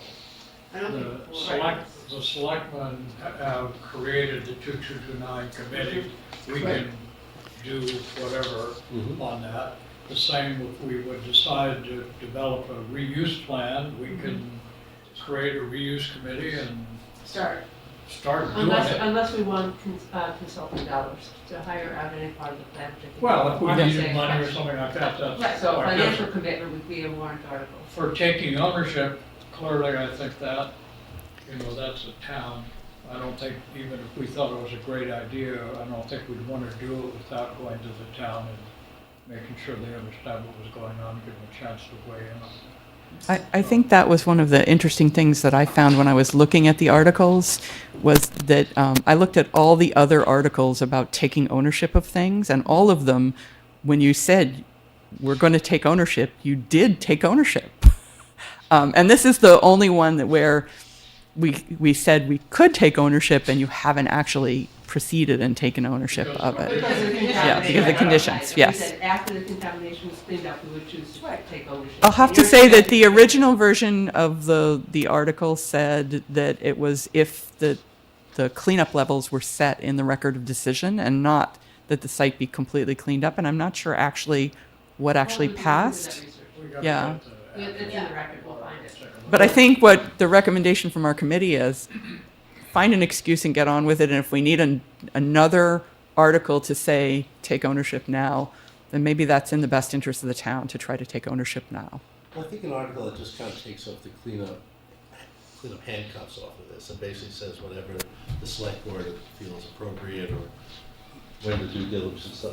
We don't have to word that. We kind of leave that open to your discretion. But right now, this seems to be some cleanup handcuffs. Do you have actual warrant language developed? We had something very poorly developed that we haven't worked with Carmen or with anyone else to actually come up with real language, but I put in something. 25,000 or any amount, I've always liked that. That was what, yeah, that's what I came up with. Well, I think that timing might be a little too soon. I mean, don't you want to talk to the EPA about this pilot program and Well, that wouldn't find be a out warrant what- article. I don't think. No, but why would you put that warrant article out there now when we haven't even learned about? Well, what I was gonna EPA say is, pilot I would plans. encourage them to go talk to the town clerk and see if you can get your item number 2 cast in warrant lingo, right? That ameliorates the concerns you have about what was passed before. Because we have this Saturday, we have a preview of town meeting where we're gonna talk about warrant articles, and it would be, you don't have to have the language perfect or anything like that. So what we had for this Saturday was to determine whether the town will vote to direct the select board to complete transactions required to take ownership of the property at 2229 Main Street as described in Article 2 of the April 2015 special town meeting warrant. Although So that's- that, we did- maybe we want that eliminated, Right, but, okay. exactly. Let's So, take that as Yeah, homework. okay. I think So we have some that, homework. but the other three, my encouragement would be not to try to do this through a warrant article. I think it's a matter of the select board having a chance to think about it a little bit and pursue some of these things, and I think we can make progress. I would assume though, in order for us to properly proceed, there are gonna need to be some funds for some expertise in this area. Yeah, but we don't know how much. We haven't done our due diligence at all, right, on Just as a the start. liability risk. So I suppose if you wanted to, you could develop language for number 1 up there. Yeah. With some bogus amount in it. I wouldn't call it bogus, but I know what you mean. Some placeholder. Or any amount. Uh, And number 3, I think you would probably need our assistance on sort of what that request would look like and who to send that to. But that's not a warrant article. No, We it's not a have warrant. to, we have to do some work to understand that a little bit more. The same with, how we would constitute or reconstitute 2229. So I was under the impression that the 2229 Main Street Committee was actually created by a town meeting article, so I don't know if you don't need to, I'm not sure, but, We do not typically need to go to town meeting to create a Okay. committee or a task force or an advisory committee to assist okay. the town. Or to change one. that ex- We- Yeah, We would not need to. well, if Okay. it was created by town meeting with a particular charter, yeah. You might have to change the charter sure, or yeah. expand it. we'd have to change the charter, but we can do that. So you want me to pull that one off for the meeting this? Yeah, I don't Sun- think I want you to Okay. follow up with the notion, we don't care about this, please go away and Mhm. come back some other day. But I just Okay. don't think they're a warrant article. I'm hearing number 2 definitely, and probably number 1. Number 2 and number 1, maybe with some Okay, estimate, Of cost. the lingo you put in there for the warrant is, as Tom said, in any other fund, or some amount. When they're taking action, I think you may want to be a little more specific, ideally, in terms of what that means. So, but I think we know the intent. we want you to own it. Right. We want to look at what was voted on in 2015. We want to talk with our attorneys about the process by which we should consider. We want to check on our liability risks if we take property that we know is contaminated, and what the contents of a comfort letter involves. A comfort letter is very different than a document that absolves the town of any future liability risk for contamination of the site. It's a much lower degree of comfort that's provided in a comfort letter than a legal document. It's a semi-comfort. Right. It makes you feel good. Well, I just So I think there are things that we need to do our due diligence on before we actually go forward. And I think it begins with understanding the vote in 2015, looking at the status of the cleanup site now. So we both have some Reviewing this, reviewing what the new pilot program is, because all those components that you read off about cleaning up the site is typical cleanup language that's been in Superfund for decades. Yeah. I mean, aside from the comfort level, put that aside, there've been many, many transactions, after due diligence that are independent of any future liability that don't bring the liability with them. It's legal language that can be written into any transaction. It's just who you're writing it, who you're transacting with is the question. But as far as the town not taking on any additional cleanup liability, there are many examples where that can take place. It's just who you're making that agreement with. We have some homework to do. But if you can get those 2 done Saturday, and if somebody could come Saturday to the. I'm there, yeah. If you can't, you maybe could give it to, are you gonna be able to make it Saturday? Just give them to Steve, he could kind of report them out for you and see. I mean, if the Army signs the consent decree, they're committed. The funding they put aside is committed to the cleanup. Right? So if they sign that documentation, that cleanup will happen. Yes. So, That money is committed. Yeah. so that's a different question, though. That's addressing what is known. At any Superfund site, there are always unknowns. Like the 1,4-dioxane was an unknown. Right. So who owns the liability of future Right. unknown No, risks? that's the point. And that's where we want to Well, be yeah, protected. it's all different unknowns, right? Yeah. Just one, are they gonna be committed rather what they than know. what if they No, no, disappeared no. and didn't come back? So they be committed to cleaning up what they know, but we don't want to have responsibility for anything that we find after we own it. We I'll won't know. give you an example. The building slabs are still there. I've asked the question many times, what's under the slabs? Oh, And they said, well, we have an idea, but we're going to, We geraniums all over the we're site. going to find, we're going to sample that. I said, well, is there enough money for that? Yes, there's enough money to cover worst case. So there's contingencies built in for some of the surprises, but not all of them. Okay. So there's contingency built into that, because it's, you know, So we they're- would, that we would need to know that we are not responsible for the unknown risks Yep, that are absolutely. later, at any point in the future, during our ownership. If we decide.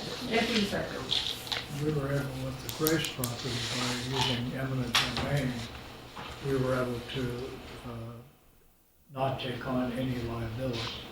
But if we'd have bought it, we might have had, they wanted us to assume some liability. They wanted us to take the liability, and we said no. It'd be worth checking with Carmen what information he had gathered and still has. It's great, excellent, excellent. Okay, Thank you very much. Discussion. So, our next item, item number 8, will be continued to a future meeting, probably in the new year. And that, oh, yeah, on the cultural advisory committee. So I believe that brings us to review of the parking hearing discussion comments. And once again, as we said at the parking hearing, we were appreciative of, and are appreciative of all points of input on both the parking study that was done, on the implementation of that study. Clearly, I think I speak for everyone on the board right now in saying our ears are open, nothing's set in stone, and we are looking at a revised approach going forward. So, with that being said, I took it upon myself to do a quick recap of what I had seen in our book of many points of input, and some notes on the actual parking management meeting last week, or was it, gosh, was it only last week? No, 2 weeks ago. And just wanted to summarize a few of the things that I noted, just to kick off our conversation. And, you know, it really sort of ranges. I think that the one general critique that we heard across the board was that there was that the planning effort and the execution of it left a lot of people both surprised and uncomfortable with the, you know, the understanding of what we were doing and why we were doing it was clearly missing, or certainly hadn't penetrated the folks who were being impacted. I think there's concern about the types of parking management that we implemented, types of technology, specifically the pay-by-phone in areas where the reception was not right on, signage, concern about the fact that, you know, not everybody has a cell phone, not everybody wants to use their cell phone that way. And there's, you know, they're just pieces of question. You know, what was the Historic District Commission's actual concern, and how did that get interpreted and by whom? I mean, a lot of this goes to education. Education on our end and education on how we communicate any of that. There's some concern about Concord Academy. I found it very interesting that there was a lot of concern about safety, given the fact that there was not as much parking along that stretch of Main Street in Concord Center, and that there was now a lot of speeding. So there was concern about, you know, it's an unintended consequence. And then it was also very interesting, the range of comments, both anecdotally in letters sent, email sent, and in the meeting itself, about the goals of short-term parking for the retail businesses in Concord. And we really did see very, very different opinions being expressed. And there was also some, I think, not just some, a lot of really well thought out, helpful ideas being offered.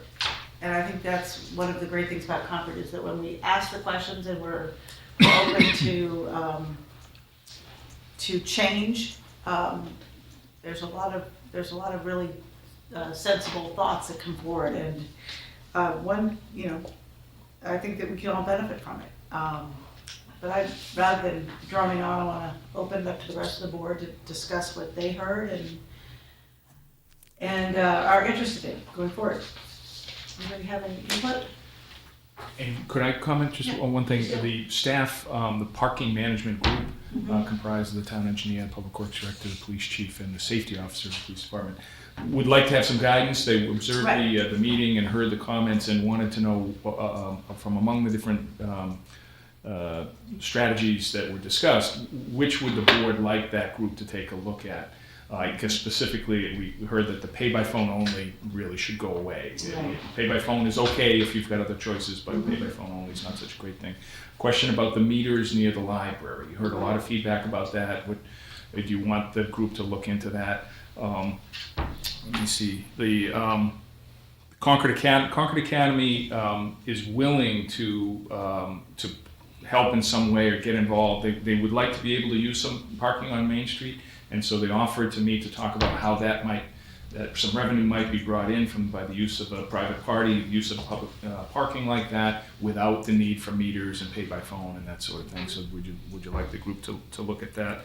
And then I think also you mentioned that it was discussed that the long range plan, the full plan called for meters in both of the major parking lots on Walden Street and on Kai's Road, half of Kai's Road more or less, and it sounded like people wanted that on hold in the interest of supporting the business community. And so those are some of the key things that I heard that the board might want to get some more guidance from or hear thoughts about that. The parking management committee. Yeah, Right. The parking management group with the team, yeah. So, Just first of all, I did want to thank you, Chris, and thank the staff that's already put in a lot of time on this.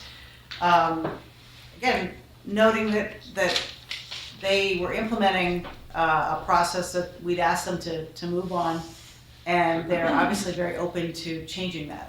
And I just think that sometimes it gets confusing in town, and I think that we can be flexible, especially and responsive. Sorry.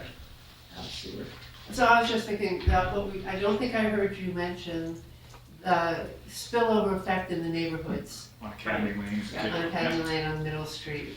And whether, I think there's the unintended consequence when you try to solve a problem which hadn't been stated. I think we heard that from someone asking, what's the problem we're trying to solve? Right. And so how do we know if we've solved it if we haven't identified the problem? And so I think that would be valuable for us to have them take a look at, and I specifically around the library, Concord Academy, and then the spillover. Another interesting. I was at that meeting. There was one other main point. I'd be glad to talk if I can identify myself. I'll hold it too. Just what? Yeah. Thank you, because we'll definitely take your I thoughts. see your comments have been transcribed here. So good, we still have yours. The other point of question that I heard also was a general lack of understanding of what the revenue from any parking management effort is being used for. I think that there's a range of understanding in Concord. I mean, this is not a silent fund. So we did provide that financial statement in terms of what the current balance is and what prior year expenditures were used for, and I didn't hear any comment on that. I think the kind of comments that we've heard were more pointed, and that is, are we doing this to get money? Right. Yeah.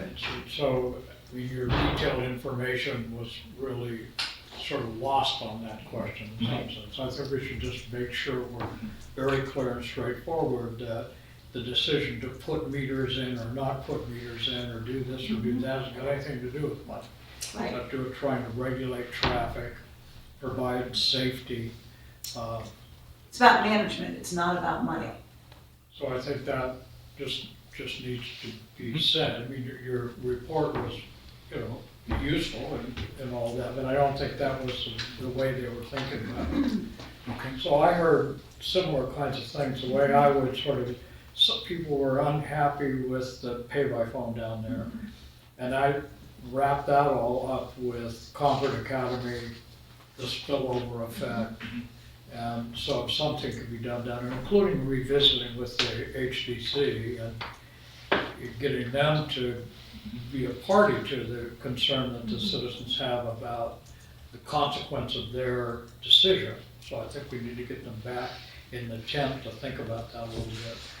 And then for me, signage in general seemed to be, I think the way I would hear it is not as informative as we would hope it would have been, and too much. Period. And it was unclear that the HDC ever even weighed in on the signage. They Yes, weren't I'm given, not- they I'm weren't not- given the option. I'm not, I don't know who's responsible for it, but I think the fair thing would be say people weren't happy with the way signage informed them and the number of signs that were around town. Meters, I really hope we can, I don't know whether we abandon the idea, but we can delay the idea of putting meters in Kais Road and Walden. I think that was a pretty clear. And then one that I've heard a lot about, not so much at the parking hearing, but when I've been meeting with the retailers, is bus drop-off and parking. Yep. And I mentioned to Jane just before the meeting that I had occasion to go meet with Marcia because I wanted to make sure I understood what the town was planning to do. And my understanding is they're going to try to make this right, the bus spot out here is permanent, and then have two bus, one parking and one drop-off, or two drop-offs in the Kaiser Road area. I think that'll be fine, but there's a collateral set of activities associated with that, and that is getting hold of all the bus companies. If they drop people off out here at Wright's Tavern, is there gonna be some little kiosk or something there that says, here's what the town looks like, and here's a map you can have, and stuff like that. So, you know, you put bus parking in and the bus companies don't know it's there, I mean, what's the point of all of that? So, sort of not so much the designation of parking spots and drop-off spots, but all the collateral activity that goes along with it. And I would add to that a understanding of rush hour. I mean, in other words, there's gotta Yeah, be when- some sense of timing, because And then I, just to complete is the other place for bus parking, I think she had indicated, is along Lowell Road, around the bridge area, where there's big lanes, and it wouldn't be just for buses, but buses could be told, you know. to wait there or. You could go there, and of course, there's also some bus parking at the national park that bus companies might already know about. So if we do the pay-by-phone, kiosk, Academy Road, Concord Academy kind of stuff, signage, meters, and buses, I think you've got your, My take was that the word parking means different things to different people. And we're talking about people coming in, parking for commercial purposes. But then we have a lot of people who are parking for employment. And the difficulty seems to be that the people who are parking for employment are all using the spaces that should be best used for the commercial people who are going to come and go. And the point of the meters were to prevent them from doing that. I think we need ideally to provide them with an area where they could get free parking. So there's an incentive for them to get out of the center of town. I do think along the area of the library, it just seems to me to be something that the public has gotten used to, the notion that it's free parking there should be access, it's not going to interfere with the parking in the main part of the town. It shouldn't affect the commuter parking. Whether we end up going to sort of a resident parking type situation for employees can park in an area and they get some sort of a tag or something that they can use. When Concord Academy gets a limited number. I remember hearing still the person from Concord Academy saying why they couldn't use what used to be the farmland that they now own for. It seems to me there's a lot of land there that's not used for parking, and some sort of a little bus shuttles should be able to be used, but I think we need to get Concord Academy involved in the discussion. And I think that was one of the mistakes that was made kind of in this whole process, was the feeling that we were trying to solve a problem that involved Concord Academy, but we didn't involve them in the solution. And, you know, West Concord is a whole nother matter, but my general feeling is the fewer meters we can have as a town, the better. That we should use the meters not in any way for revenue, but only for kind of regulation to force people to stay less than 2-3 hours. That's basically my take. And I thought that one of the early speakers kind of said, what is the problem we're trying to solve? And I think that's going to be kind of the foremost question whenever we deal with the parking, is what are we trying to solve here? And sometimes we're trying to solve, people want to be able to, we've got the real estate agency in the center, and they're coming and going a certain amount. They need 8 or 10 parking spaces. You know, we need to deal with them as to what's the best solution for them, so that they don't fill up the spaces for people who are going to come in, spend 40 minutes at the cheese shop and go to the post office and whatever. Well, it seemed to me that I think the planning report had objectives listed that they were trying to resolve, and they were trying to support business, turning over spaces. You don't want people staying in a space multiple hours. You had residents, all the different users, right, all compacted within a very small area, whether West Concord or Concord Center, and both should be tailor-made to kind of the situations that are a little different, but it's residents, retail customers, the commuters, the employees, tourists. So each one has a different time frame of use, but I think the one common thread, no one wants to pay for the parking. Okay, so that I totally can agree with, I can understand that.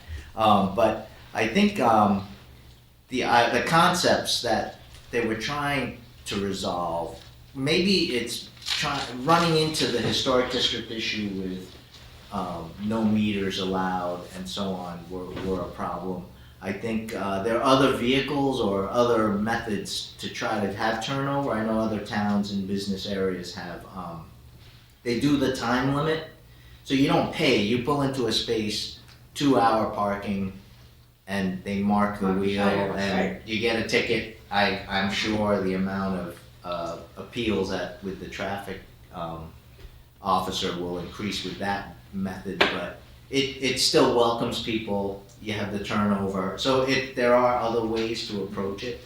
But I think the folks, definitely information was not, I think the plan was passed and supported, and then it took so long to implement, that was a problem as well, so. Little public relations. You make a really good point though, that I want to second, and that is, there was a lot of thought about what the problems were that they were trying to address. Traffic The counts problem and, is yeah. there are just a lot of very different competing needs Right. with different criteria that were important to them. So, you know, you mentioned downtown, downtown, they wanted the amount of time you could park there extended, not short. So you could go Right. to lunch and the shopping. Right. So I think, you know, you can look at it, and if it doesn't meet your need, you know, you're concerned about where they trying to solve somebody else's problem. But there are a lot of problems trying to get solved, very complicated. Very complicated, So my hope, Chris, for the parking committee, is that what it's called, is they would, having heard all this input, having heard what the board has to say, they would come back with particular actions that they plan to take as definitively as they can say them. Yeah, the parking rules and regulations are adopted by this board, so Right. they will have to get your authorization for change. Yeah, so, but if they could come back with, okay, we thought about it and we decided this is perhaps best, I think that would, because I think despite the fact there were a lot of, I guess we'd say, negative comments at the hearing, I think people were genuinely glad that we had the hearing, because it gave everybody a chance to get their point of view out. And so if we can try to condense these points of view now and get into specific actions, I think we'll go along. I was interested, there was no comments, positive or negative, about the handicap part. And so it seems presumably that that seems to be in pretty good situation. Although, there were also no comments about commuter parking that were voiced at the hearing, and I don't think that's gone away. Yeah. Because, part of the problem with commuter parking is that you can't buy by the day. You have to buy, 3 months at a time, or 6 months at a time. We've raised that a couple of times. We have, but if people were, so part of the thing, if commuters are parking on Main Street, and they had another option that's $4 for the day, they're probably gonna park where they know they're not gonna get a ticket. But it's also not clear that we're gonna capture that voice in a Concord. It depends, you're right. Well, I mean, it's hard to capture everybody in. Yeah, but we have talked about it a couple of times. Yeah, and that's, we are somewhat the eyes and ears. You certainly know what the disability committee is thinking about. I certainly heard it for years as a commuter on the platform, knowing what people want. So our responsibility is to bring those to the table, even if they're not sitting at the hearing with us. Maybe do an Airbnb where people can park in a private place for the day and work that out somehow. Yeah? There you go. Since Good idea. we've got a ways till public comments, and I think you're probably here to comment on this, if you'd like to. This and something else, but while it's live, I just wanted You have to. to come forward. Why don't you come forward and Two or three introduce comments. yourself? Make sure the light is on. Is it green? I'm Sheldon Hines, 74 The Valley Road. I won't say how many years I've lived in Concord, it's irrelevant. The thing I mentioned, one thing I mentioned to Marcia right after the meeting was that there are no signs on the meters saying that you can get 12 free minutes. I said it would be very easy to create a little sticker to put on each meter that says you can get 12 free minutes by pushing a plus or minus sign. And that would be very cheap, very easy, and something she appreciated. But I think that's something that should be done immediately, without any votes or anything to do it. Second of all, the presentation by the British consultant went over like a lead balloon. Nobody wants to have marginal pricing in Concord, where you pay more at rush at peak hours, parking, and less at other hours in order to manage an issue that doesn't exist. I think that concept should just be thrown away. Absolutely. I mean, I'm trained as a micro economist and dealt with marginal costing and marginal pricing for years, but it's just not appropriate here. I don't think we're doing it. What? No, but he said that's the direction that we can go with these smart meters. Right. But And that's it gave the the direction impression that that should we not were be. there trying to raise money rather than regulate the parking. Well, he thought that it would just, it would help, with the management. But I think it's just going to piss people off. Okay. Excuse my French. More than it's going to be worth. Thirdly, signage allowing where commuters can park definitely needs to be improved. On Grant Street, there is like one sign saying no commuter parking. But how far does that extend? How far are you allowed to park? After 50 feet after that sign, are you now allowed to park as a commuter all day? It isn't clear.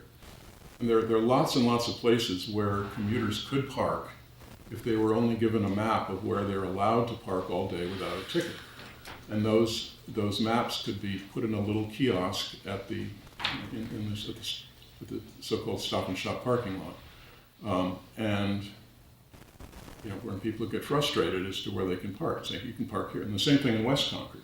There are side streets in West Concord where you can park all day, and it would be welcomed to keep people off of the side streets where they shouldn't be. So I think certain side streets in West Concord and side streets in the Concord Center should be designated for commuters. And if you want to charge them, money for that, then that's another question. But right now, there just aren't enough places for commuters to park without interfering with the rapid turnover parking.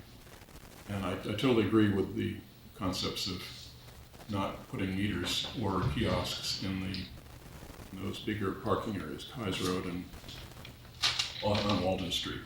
It just is, it's too confusing as it is as to how you can park in there without crashing into other vehicles. And people park illegally in there too. They park in places they're not supposed to park. Right. So, but hopefully that'll be resolved once the pavement is all Right. is all in place again. Thank you. Thank you very much. So, Chris, did you get enough? That's very helpful. Okay, great. Well, let's see, I think we are now discussing perhaps a positive parking. Yes, well, I'm going to move, but first I'll tell you what I'm planning to do. That is that we create free parking on Saturdays for the remainder of the calendar year to go along with what we have just done. Right. For the Thanksgiving holiday. So if people want to weigh in on that. Now, is that all the way through the first of the year, or what? It's including the Saturday after Christmas. After Christmas? Which is Christmas is on Monday. on Monday, yeah. So your original request was through December. Right? Through December. Okay, good. And just to clarify, that would not apply to commuter parking lots. So it's just the on-street meter spaces. Yeah. Did the Friday, Saturday after Thanksgiving work out fine? Very well received. What I heard from both the police chief and the planning director. I understood that People Concord agree. Center was a buzz. Yeah, it was. Yeah. It was hopping. So that's what I would move. I think it's a great idea, I'll so. second. Well, what I haven't done it yet. So I just want to give people a chance to say no or before I make the motion. And we're only doing your, So there's a pre-motion motion. so you're only thinking Saturday, not Friday. Sunday is already not. Something is already free. So is it not Friday and Saturday, just Saturday? It doesn't really matter. to me. I don't know, what was the request from the Chris businesses? had a. I think the concern was if it's a weekday, then you would have more employees in conflict with shoppers. Yeah. Right. So the employees So would doing- Or commuters in conflict with shoppers. I think the idea was to do it just on Saturday. That's okay with me. So Or move away. I move that we eliminate parking fees and meters in the town of Concord on all Saturdays between now and the end of the calendar year. All in favor? Aye. Okay. So Alice, I believe this next one belongs to you. Okay, looking at the Take it time, away. looking at the time, I'll try to be brief. What I want to describe for you is two different committees of towns, each with a different view about what we should do about allowing marijuana establishments in Concord. If you recall from last year's town meeting, we currently are under a moratorium that was approved by town meeting. No marijuana retail establishments and growing would occur. And that was voted upon basically with the idea that we don't know what the rules and regulations are. The Cannabis Control Commission last year had not yet been seated, and they hadn't begun working on any of the regulations. So now there's a Cannabis Control Commission, and they are now working on the rules and regulations. They hope to have their regulations available or completed by March of 2018. Which doesn't give the town a whole lot of time to develop, if we want to, zoning bylaws that would restrict where or how retail establishments can be placed in our community. We have one district that was established several years ago, which was a medical marijuana district. And I think it's by right that that area, that district, can also be used for the sale of recreational marijuana, not just medical marijuana, And where is that? by the hospitals. It's a zone in, Medical office zone. yeah. So the planning board, from a planning perspective, says they're not ready to put anything on the warrant this year about zoning proposals that we may consider, or the town to consider, because we don't know what the regulations are yet. So the planning board would like to forward a warrant article that would extend the moratorium to December of 2018. Basically, it's a 6-month extension. If the regulations come out in March, and they get to the cities and towns by April, that would give them some time to develop something for new ordinances that would be, we still didn't have a vote though until the following April. So we're still in a bad timing situation, but what they have been advised is that they should do a moratorium to the end of the year.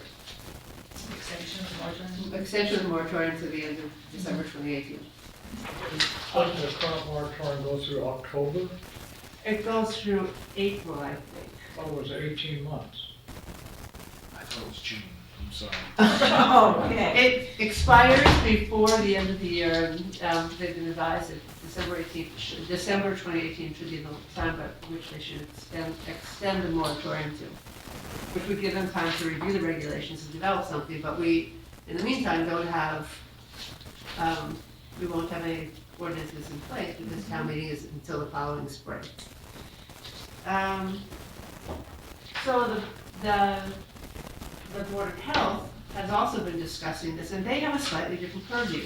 They're very concerned about access to recreational marijuana. They've looked at a lot of the studies that have come from other communities, and they know what's happening in Boulder where there are retail establishments that folks would go in and they buy more than they want or would need necessarily, for recreational purposes because they happen to be in town and it's easier to get it all at once, so they'll buy far more than they want. It sits around in the house.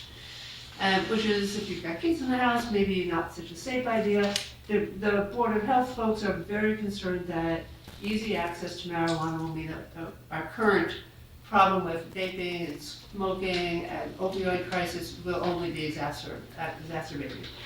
So the Board of Health is proposing to move articles for the warrant, an article for town meeting, which would have us opt out entirely from the the recreational marijuana law. The thing I want this board to at least remember. But when you say opt out, and it would still, we couldn't opt out of the state law. You can opt out, and the way to opt out is a vote at town meeting and a town-wide vote at the ballot. And so then less than an ounce of marijuana would be illegal and an arrestable offense? Yeah, I don't know exactly the language, we have to look at it. It would mean that you could not, it would mean the town would not allow marijuana retail establishments, Right. consumption cafes, or the agricultural, production manufacturers. Personal use. No, I don't think it affects personal Okay. use, that law Can't stays do in that. place. But the law that was voted by initiative petition would be that the town would opt out of that. Now, there are 3 things to consider about that. Concord voted to support question 4 in last year's ballot question, not by a wide margin. I did go check with the town Like clerk. 53%, I think. I think there were about 11,000 voters, and the difference was about 90 votes that supported legalization of marijuana. So the question is, that voters approve marijuana, that they think it's a good idea to have it legal, but maybe not in our town, is a little different question. So the Board of Health would like to move something that would have us opt out entirely from the question 4 And it also raises some financial questions that I think the FinCon wants to take up. And that is,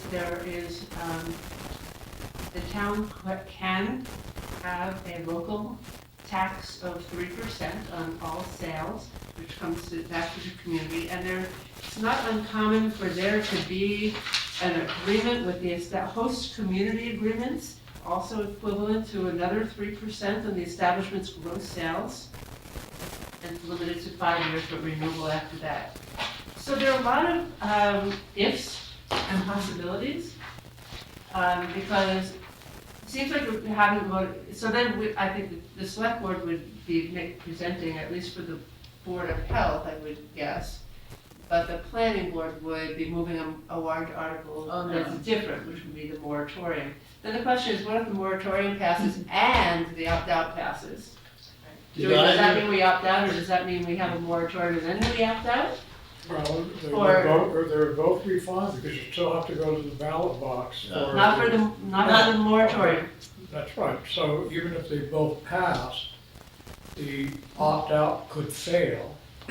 Opt-out could And fail. then the planning board's warrant article would be the operative article for the town. So, And if everything passes, which controls the town? Is it the opt-out or the moratorium? The opt-out. the moratorium becomes, I don't see anything that says that. Well, You dropped it out, the moratorium expires. The question, did either planning board or the Board of Health get into the issue of cultivation? It's all part of the same. So if you opt out of everything. And the moratorium would only give us time to write. You might want to have a zoning bylaw if we choose to be in the program that restricts cultivation to certain areas of town. So you're Every rooftop could be a cultivated requiring garden. the citizens to buy it illegally. They can buy it. Well, there are a lot of, the question 4 has a lot of detail in it that says, you can only, each person can only have a maximum of 6 plants, but if 2 or more growers in the house are cultivators, they combined can't have more than 12 plants in a home. So there are a lot of things that have been thought out, but not quite to the level of what we want in our community. And I think that's the question, that there are 2 different approaches, and we may see both articles, or 2 articles and the ballot question. And would the ballot question precede the articles? So we have a ballot, a townwide election March 20th? Last Tuesday in March. Yeah, 27th maybe. And we have to make sure that you can, usually the process is a vote at town meeting followed by a town meeting vote. We want to make sure that you can have a townwide ballot first and then a discussion at town meeting, which is so that's a little backwards, because we like to have our discussion about articles leading up to an informed citizenry. So one of the things that Chris and I talked about, it's Chris's idea that perhaps we think about holding a townwide forum on marijuana to get people up to understand what will happen this year, what we're likely to see, and get a sense of what people are thinking about. Are they in favor of supporting legalization of marijuana, including locating establishments in Concord, or not? So we know what the issues are going forward. The Board of Health wants to talk with the school committee and is planning on writing a letter to them. There are a number of, throughout December, January, February, March, are a number of presentations being offered by the Center for Parents and Teachers. The first one is December 11th, and it's about opiates, vaping, addiction, and our kids. There's a lot of concern that vape shops is a foothold into a dangerous access to drugs.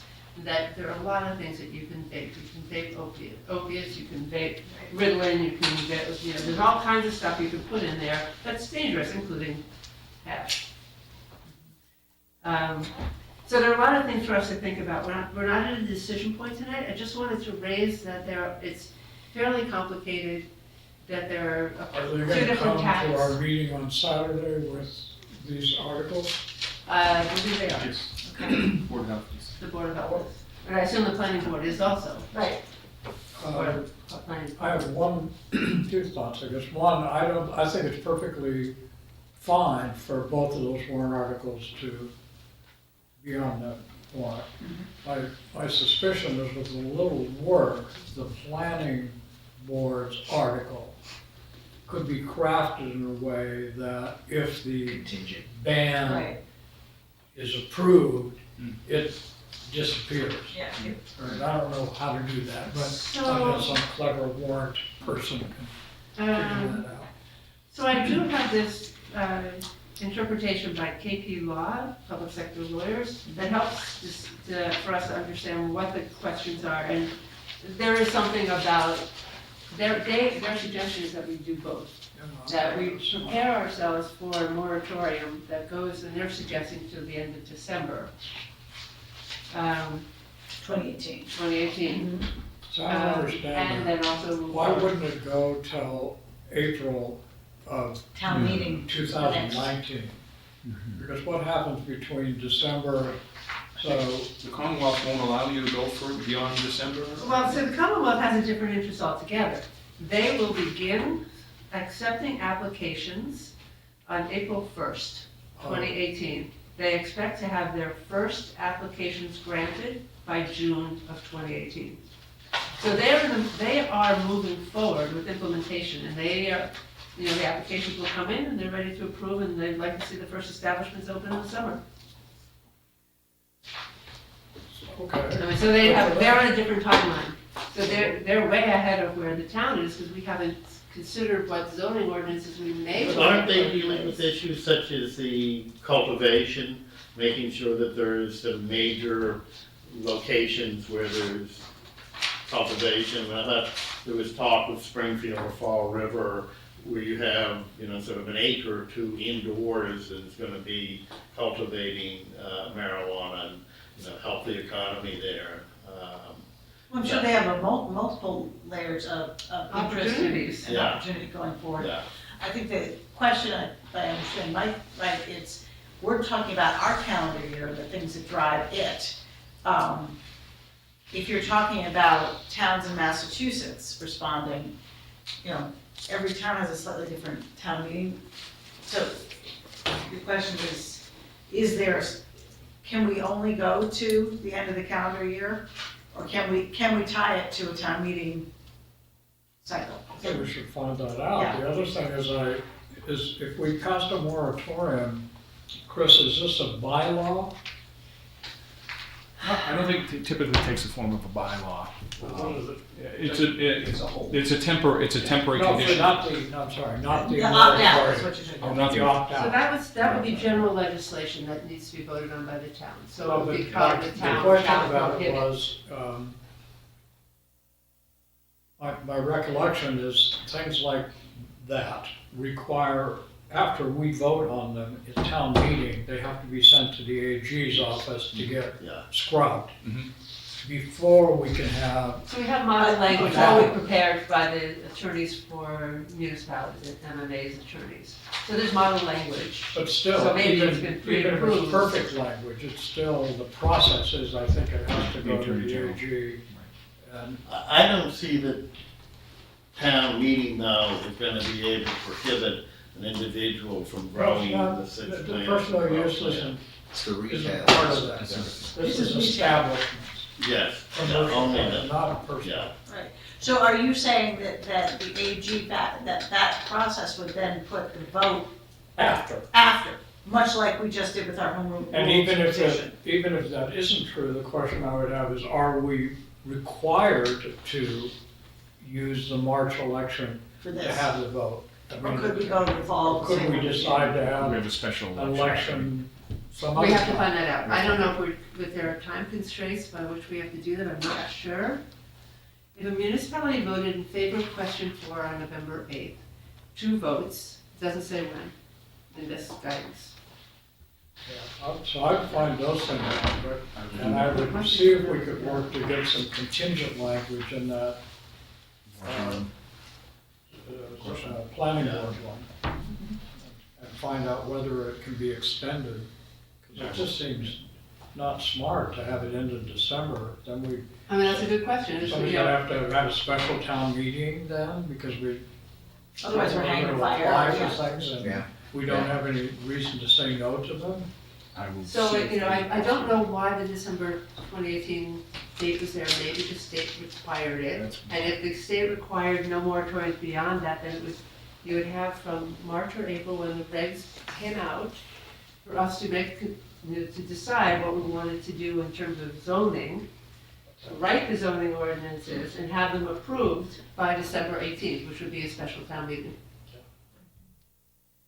And some of the other things that we consider is not just where we want these places to be, but you can limit the number of marijuana retailers to fewer than 20% of the number of retail off-premises alcohol beverage licenses. Right now, you can have as many as there are alcohol licenses in town. Or limit the number of any type of marijuana establishments to fewer than the number That's not very helpful. of medical. No, it's not. I don't think that number is limiting, really.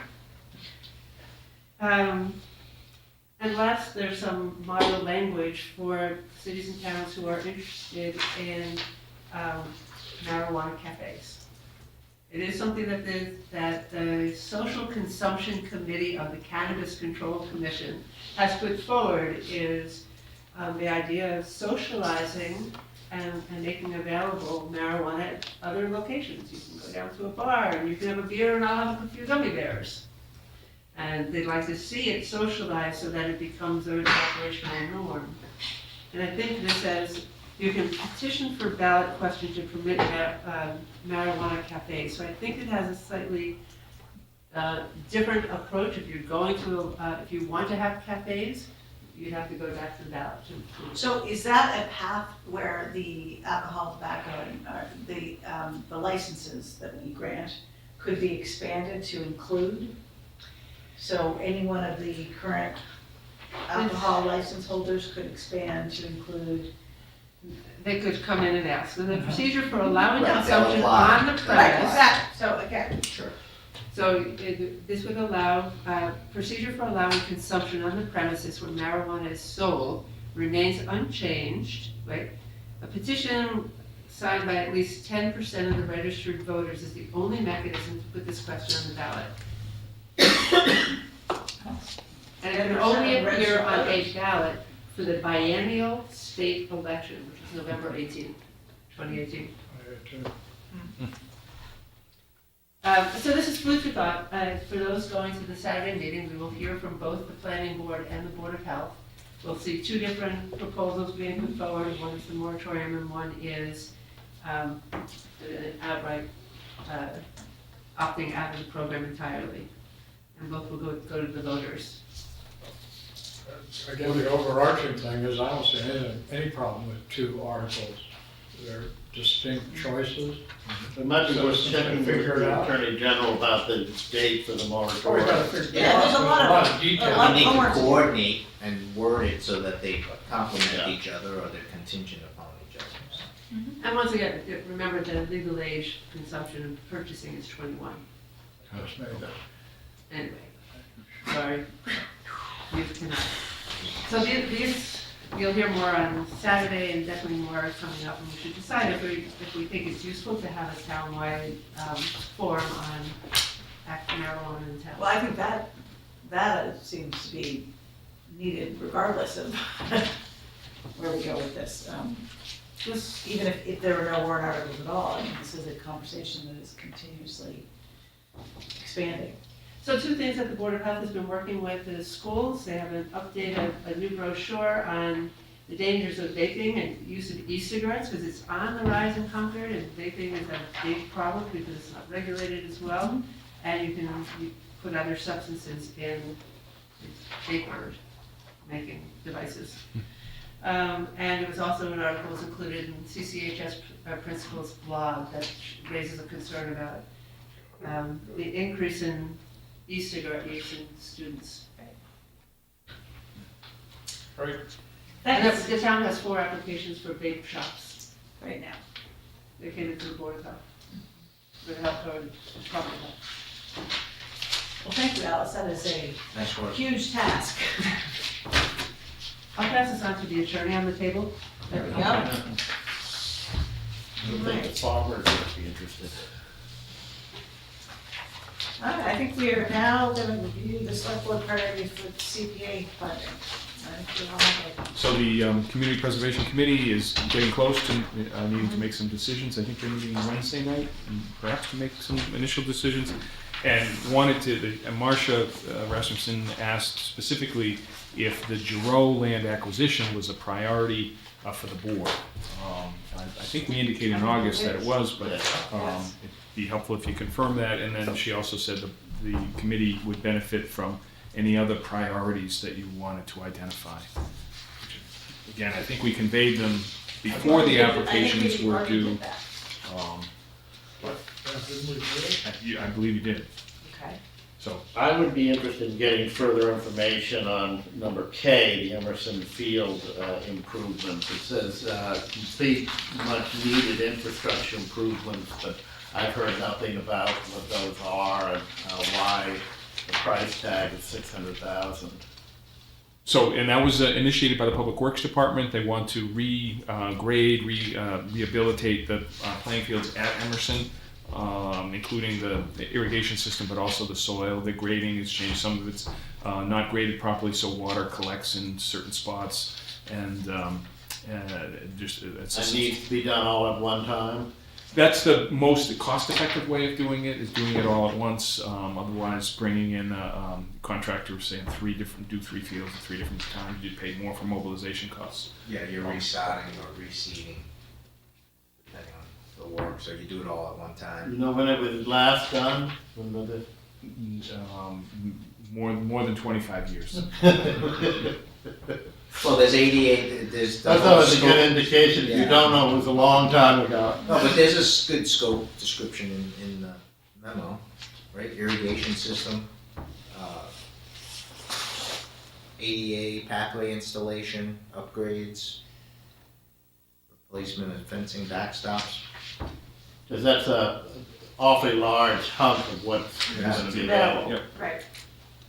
And I think Rich Rain, the Public Works Director, said he could get by with, perhaps half. I was gonna ask, Or could some, this be I think it's staged identified to the committee. over a couple of years? I don't want to be quoted on it, but that he could get by with less. But if it was a third, then you really wouldn't have a project. You'd be So doing. would you, on our behalf, resubmit to the CPC what we? Sure. I'm going to convey that to Marcia tomorrow, whatever you would like me to, because the committee meets on Wednesday, and I think Great. they'd like to know your. And I think in priorities addition should to the land item, was the other one that we had a prior commitment to, in some sense, was the Junction Village. One. But we had indicated our support of a number of these.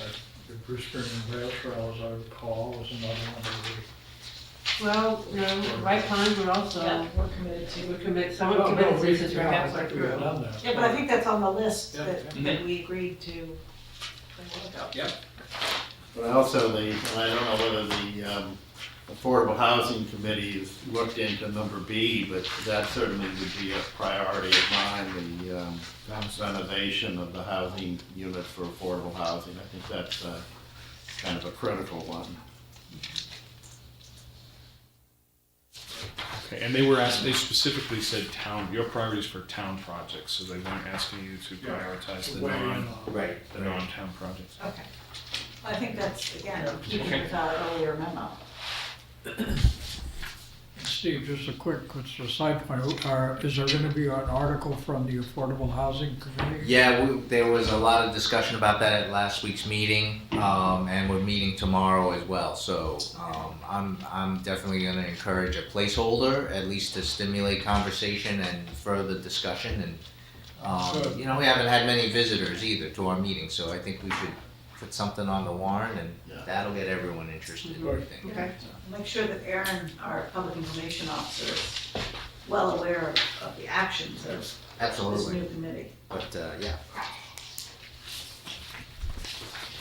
Thank you. Okay. Thank you, Chris. So, I believe that having already discussed number 13, I think We are on to public comments. Do we have any comments from the public? Sheldon, you back? I'm back.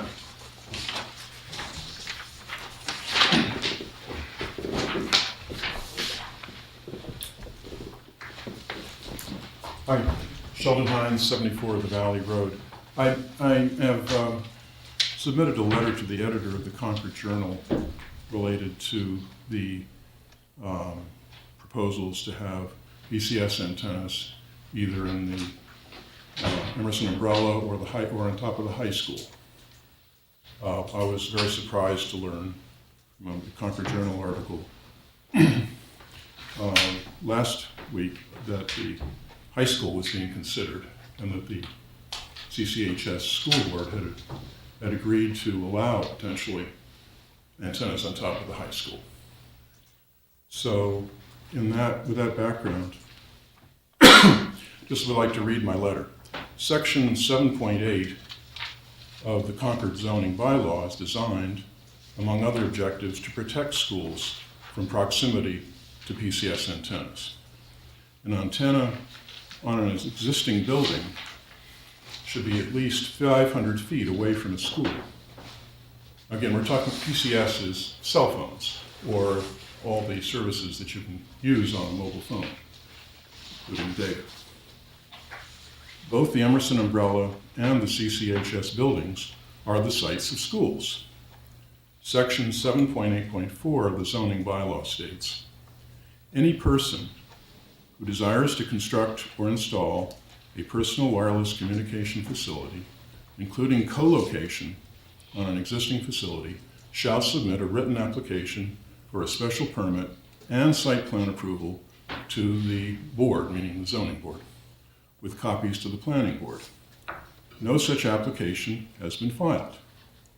By offering the umbrella and the ECHS buildings as potential sites, the town of Concord and the CCHS school board seek to bypass the regular procedures of the zoning bylaw, which prejudices the outcome of a future technical investigation into the best site for any new antennas, if actually needed.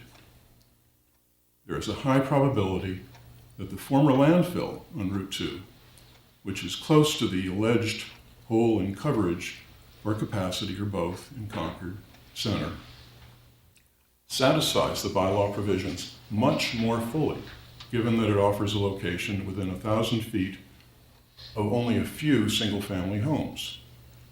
The former landfill is not in Walden Woods. That's important because there are reasons that some people in the room are aware of. And while in the past, town government officials allowed objections from protectors of Walden Woods to keep the former landfill free of a cell tower, we must rather choose to protect the interests of our school children and teachers. I think that the town, in the form of action by the Board of Selectmen, should prevent any further action in allowing Verizon to be the selected carrier on selected sites without first having a technical investigation of all the alternative sites. And only one site has been selected by the town, and only one site has been selected by the CCHS, and I don't think both are needed, probably one or the other. But the information that I have indicates that neither one of those are the optimal sites under the zoning bylaw. And this should never have happened. The issuance of an RFP for the Emerson umbrella and the decision of the school board to consider an application from Verizon for antennas on their building. It's just completely contrary to the interests of the bylaw, to the interpretation of the bylaw. What should be done, in my opinion, is to withdraw the award of the possibility of antennas in the Emerson umbrella to Verizon, and to direct the school board that the town of Concord will have nothing to do with funding or having anything, will not allow basically antennas to go on top of the high school. There are other sites. The most optimal site, in my opinion, was in the parking lot of the facility on Kai's Road. And it's pretty obvious that the Historical Commission went way beyond its authority to forbid that. And I think the Select Board should reprimand or give direction to the Historical Commission to say that should be put back on the table. That's what Verizon wanted. They submitted an application for it years ago, and the possibility was denied. That site is not close to very many single-family homes, and it's right where the hole is supposed to be. So, why the Historical Commission is given so much power in this town, I don't understand. The same issue arose with the parking. Why they couldn't allow parking meters when parking meters are in every other historical town in Concord, in Massachusetts. So I think the Board of Selectmen need to take action to stop this process. We don't need to have wireless for parking meters. People can continue to use quarters in the existing machines. Obviously we don't need the kiosks. We don't need any kiosks, and we don't need to have apps on our cell phones to pay for parking. I just feel very strongly about this, and you'll see this letter in the Concord Journal on Thursday, and I hope you can see fit to do something about this. Thank you. Thank you. Thank you. Anybody else here? Interested in making public comment? Okey-doke, then we will move on to committee liaison reports. I suspect this is a quiet week, given the holiday. The Affordable Housing Funding Committee met last week. Marsha Rasmussen was our guest speaker. We've been having a lot of experts join us for the meetings just to kind of enlighten the committee, educate the committee on.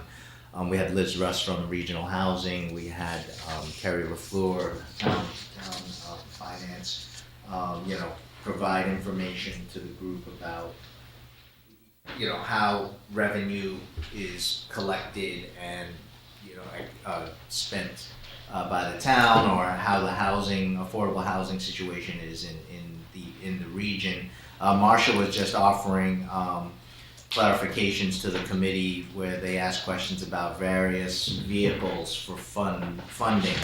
I think a common agreement through the committee, through all our meetings, has been more a town-wide equal distribution of if there's a solution or proposed solution for generating revenue, it would be kind of equally shared throughout the town. That's been kind of a constant. But picking or trying to determine which way, is it a collection of fees, an outright, they've been trying to explore various ways to kind of generate that revenue, whether it's in permitting fees or,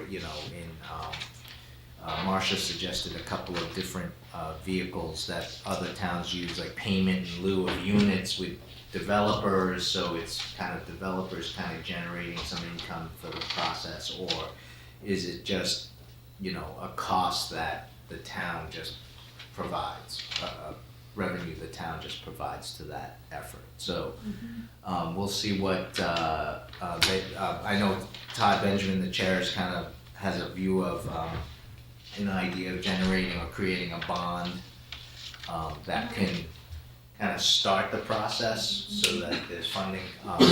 So we'll see where we are tomorrow, and then talk about what to put on the table for Saturday morning's get together.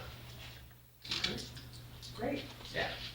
I would just recommend, I think the Board of Assessors is also a really good source of information. I mean, they've been dealing with the senior tax exemption issue, and so they have a dealing with the whole issue of assessing funds to assist people who might otherwise, be under the gun.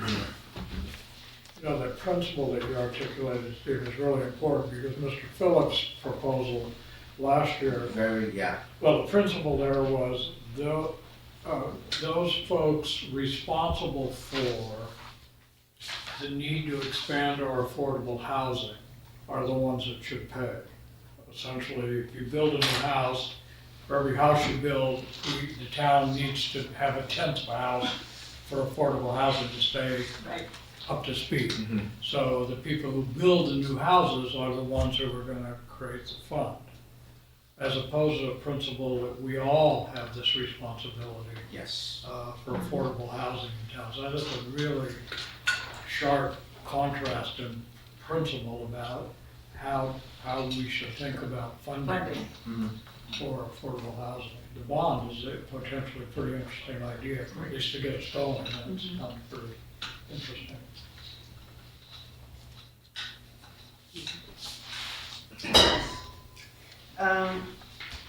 So you heard about planning board and board of health.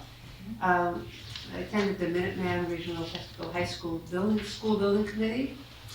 And the progress, I'll tell you only two things. One, the project is on time and on budget. That was under budget. We're on budget. There are unforeseen costs associated with permitting issues in Lincoln. And they are undertaking their strategy for meeting those or not meeting them. We also have the opportunity, if anyone is interested, if our board is interested, I can put together a site tour if you want to see the progress on the site. I'd love to see it. There's a Lime Foundation in Steel arrives in early December. They plan on working through the winter. That's a good time. So there'll be a lot of changes. So why don't I see if I can put something together, and I'll do a poll of our board to see when you might be able to join, and I'll talk with the school building committee and our consultants. Okay? That's it. The library committee met on the 21st. They had an update on their capital campaign. And then there's also a discussion of their series of mapping the road to town meeting, which you had led a few weeks ago. And the library director gave a report and financial sort of status. And 2 Saturdays ago, we did the triangulation with the town of, I think it was 7 or 8 different sites along the border with Acton. And we had a guest who was a surveyor and a big student of Thoreau, and provided us with a lot of interesting information. Steve did a beautiful job of marking all the markers. And it was a very successful morning. It was a great day. It was a lot of fun. And if there's ever a member of the public who wants to join us, it happens every year. And it's noticed on the town calendar. Absolutely. I mean, Mr. Bouchette came up from Florida Yeah. to come join us. I mean, We're that popular. I was very impressed. So we mentioned we had a parking hearing, which we've already kind of mentioned. Similarly, the light plant had a public hearing about its strategic plan. I think there were about 60 people, maybe. Out there. I hope they got a lot of useful information from that. And then lastly, I attended the Hanscom Air Force Base update. So, And? well, just log back, this is a community update, so it's projects that they're doing with various communities, the status of them. So it was very interesting, about 25 people there. They held it at the Bedford VA Hospital. And if you've never been to the Bedford VA Hospital, it is a huge facility. I mean, it's it's amazing. There must be 50 buildings out there. Amazing. Anyway, it was a good meeting. That's it. Well, I had a chair's breakfast last week, or actually I guess it was 2 weeks ago now, which again is broadcast as of this year. And I just encourage anybody in town that can to tune in, because it is a really wonderful way to find out as close to what all the different committees are working on and what their priorities are in town. And it's always interesting. In fact, a lot of the things that we discuss here have found their legs there. And there was nothing of note that we haven't already covered on the 15th, but like I said, it's one of my favorite parts of being a chair this year. Agreed.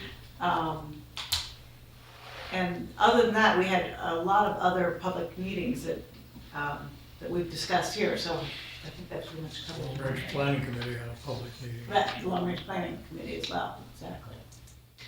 And we've heard from both Elise and Gary, the two co-chairs, multiple times here. So I think that covers our liaisons. We're on to miscellaneous correspondence. Any I points of have note? one. I think you probably, if you've read the clip this week. We got a letter, this is something probably for the parking management team. A gentleman spoke at the parking hearing. His concern was different than others. There's one parking space in front of Concord Provisions that's striped and marked. He had a number of photos where vehicles are parking in that spot legally, but they extend into Middle Street. So a person coming down Middle Street can't see around the corner to turn. There are oftentimes delivery trucks, big van trucks, some sort of, service vans. Even an SUV doesn't quite fit in there. And it blocks part of the handicapped access crossing. So it looks, I think this has merit, and I think it's worth it, parking management, just take a look and figure out, should it be restricted to a small compact car or something, or make sure that trucks pull up on Middle Street and not at the intersection on Main Street and take that corner spot, because you can't see coming around the corner. Well, there would be no safe way to pull out from the street. From the middle onto. Photographs did say 1,000 words. Yeah. It was very clear that it was not safe. You can't see around it. And it's striped right up to where the curb cut is and the curb cut. Okay. Thank you. That's important. So do we have some committee nominations? Yes, I nominate Abigail Flanagan of 398 Main Street to the Historic Districts Commission as an associate member for a term to expire January 1st, 2023. Christian Kruger of 85 Alcott Road to the Pollinator Health Advisory Committee for a term to expire May 31st, 2018. Is that one of our first members of the Pollinator? No, adding to Or for the fifth. Yes. Just like that, okay. I think there's an important detail there. And I move to appoint Janet Vera of 464 Old Marlborough Road to the Dog Park Feasibility Study Committee for a term to expire May 31st, 2018. Bill Kameza of 28 Davis Court to the Tax Fairness Committee for an unexpired term to expire May 31st, 2020. Second. All in favor? Aye. And I believe we have to reappoint some election officers. Yeah. I move to reappoint election officers per memo from town clerk dated November 17th, 2017. Second. All in favor? Aye. And now I believe it is time for us to adjourn to executive session for the purpose of discussing litigation and land acquisition, not to return to meeting. So, second. All in favor? Aye.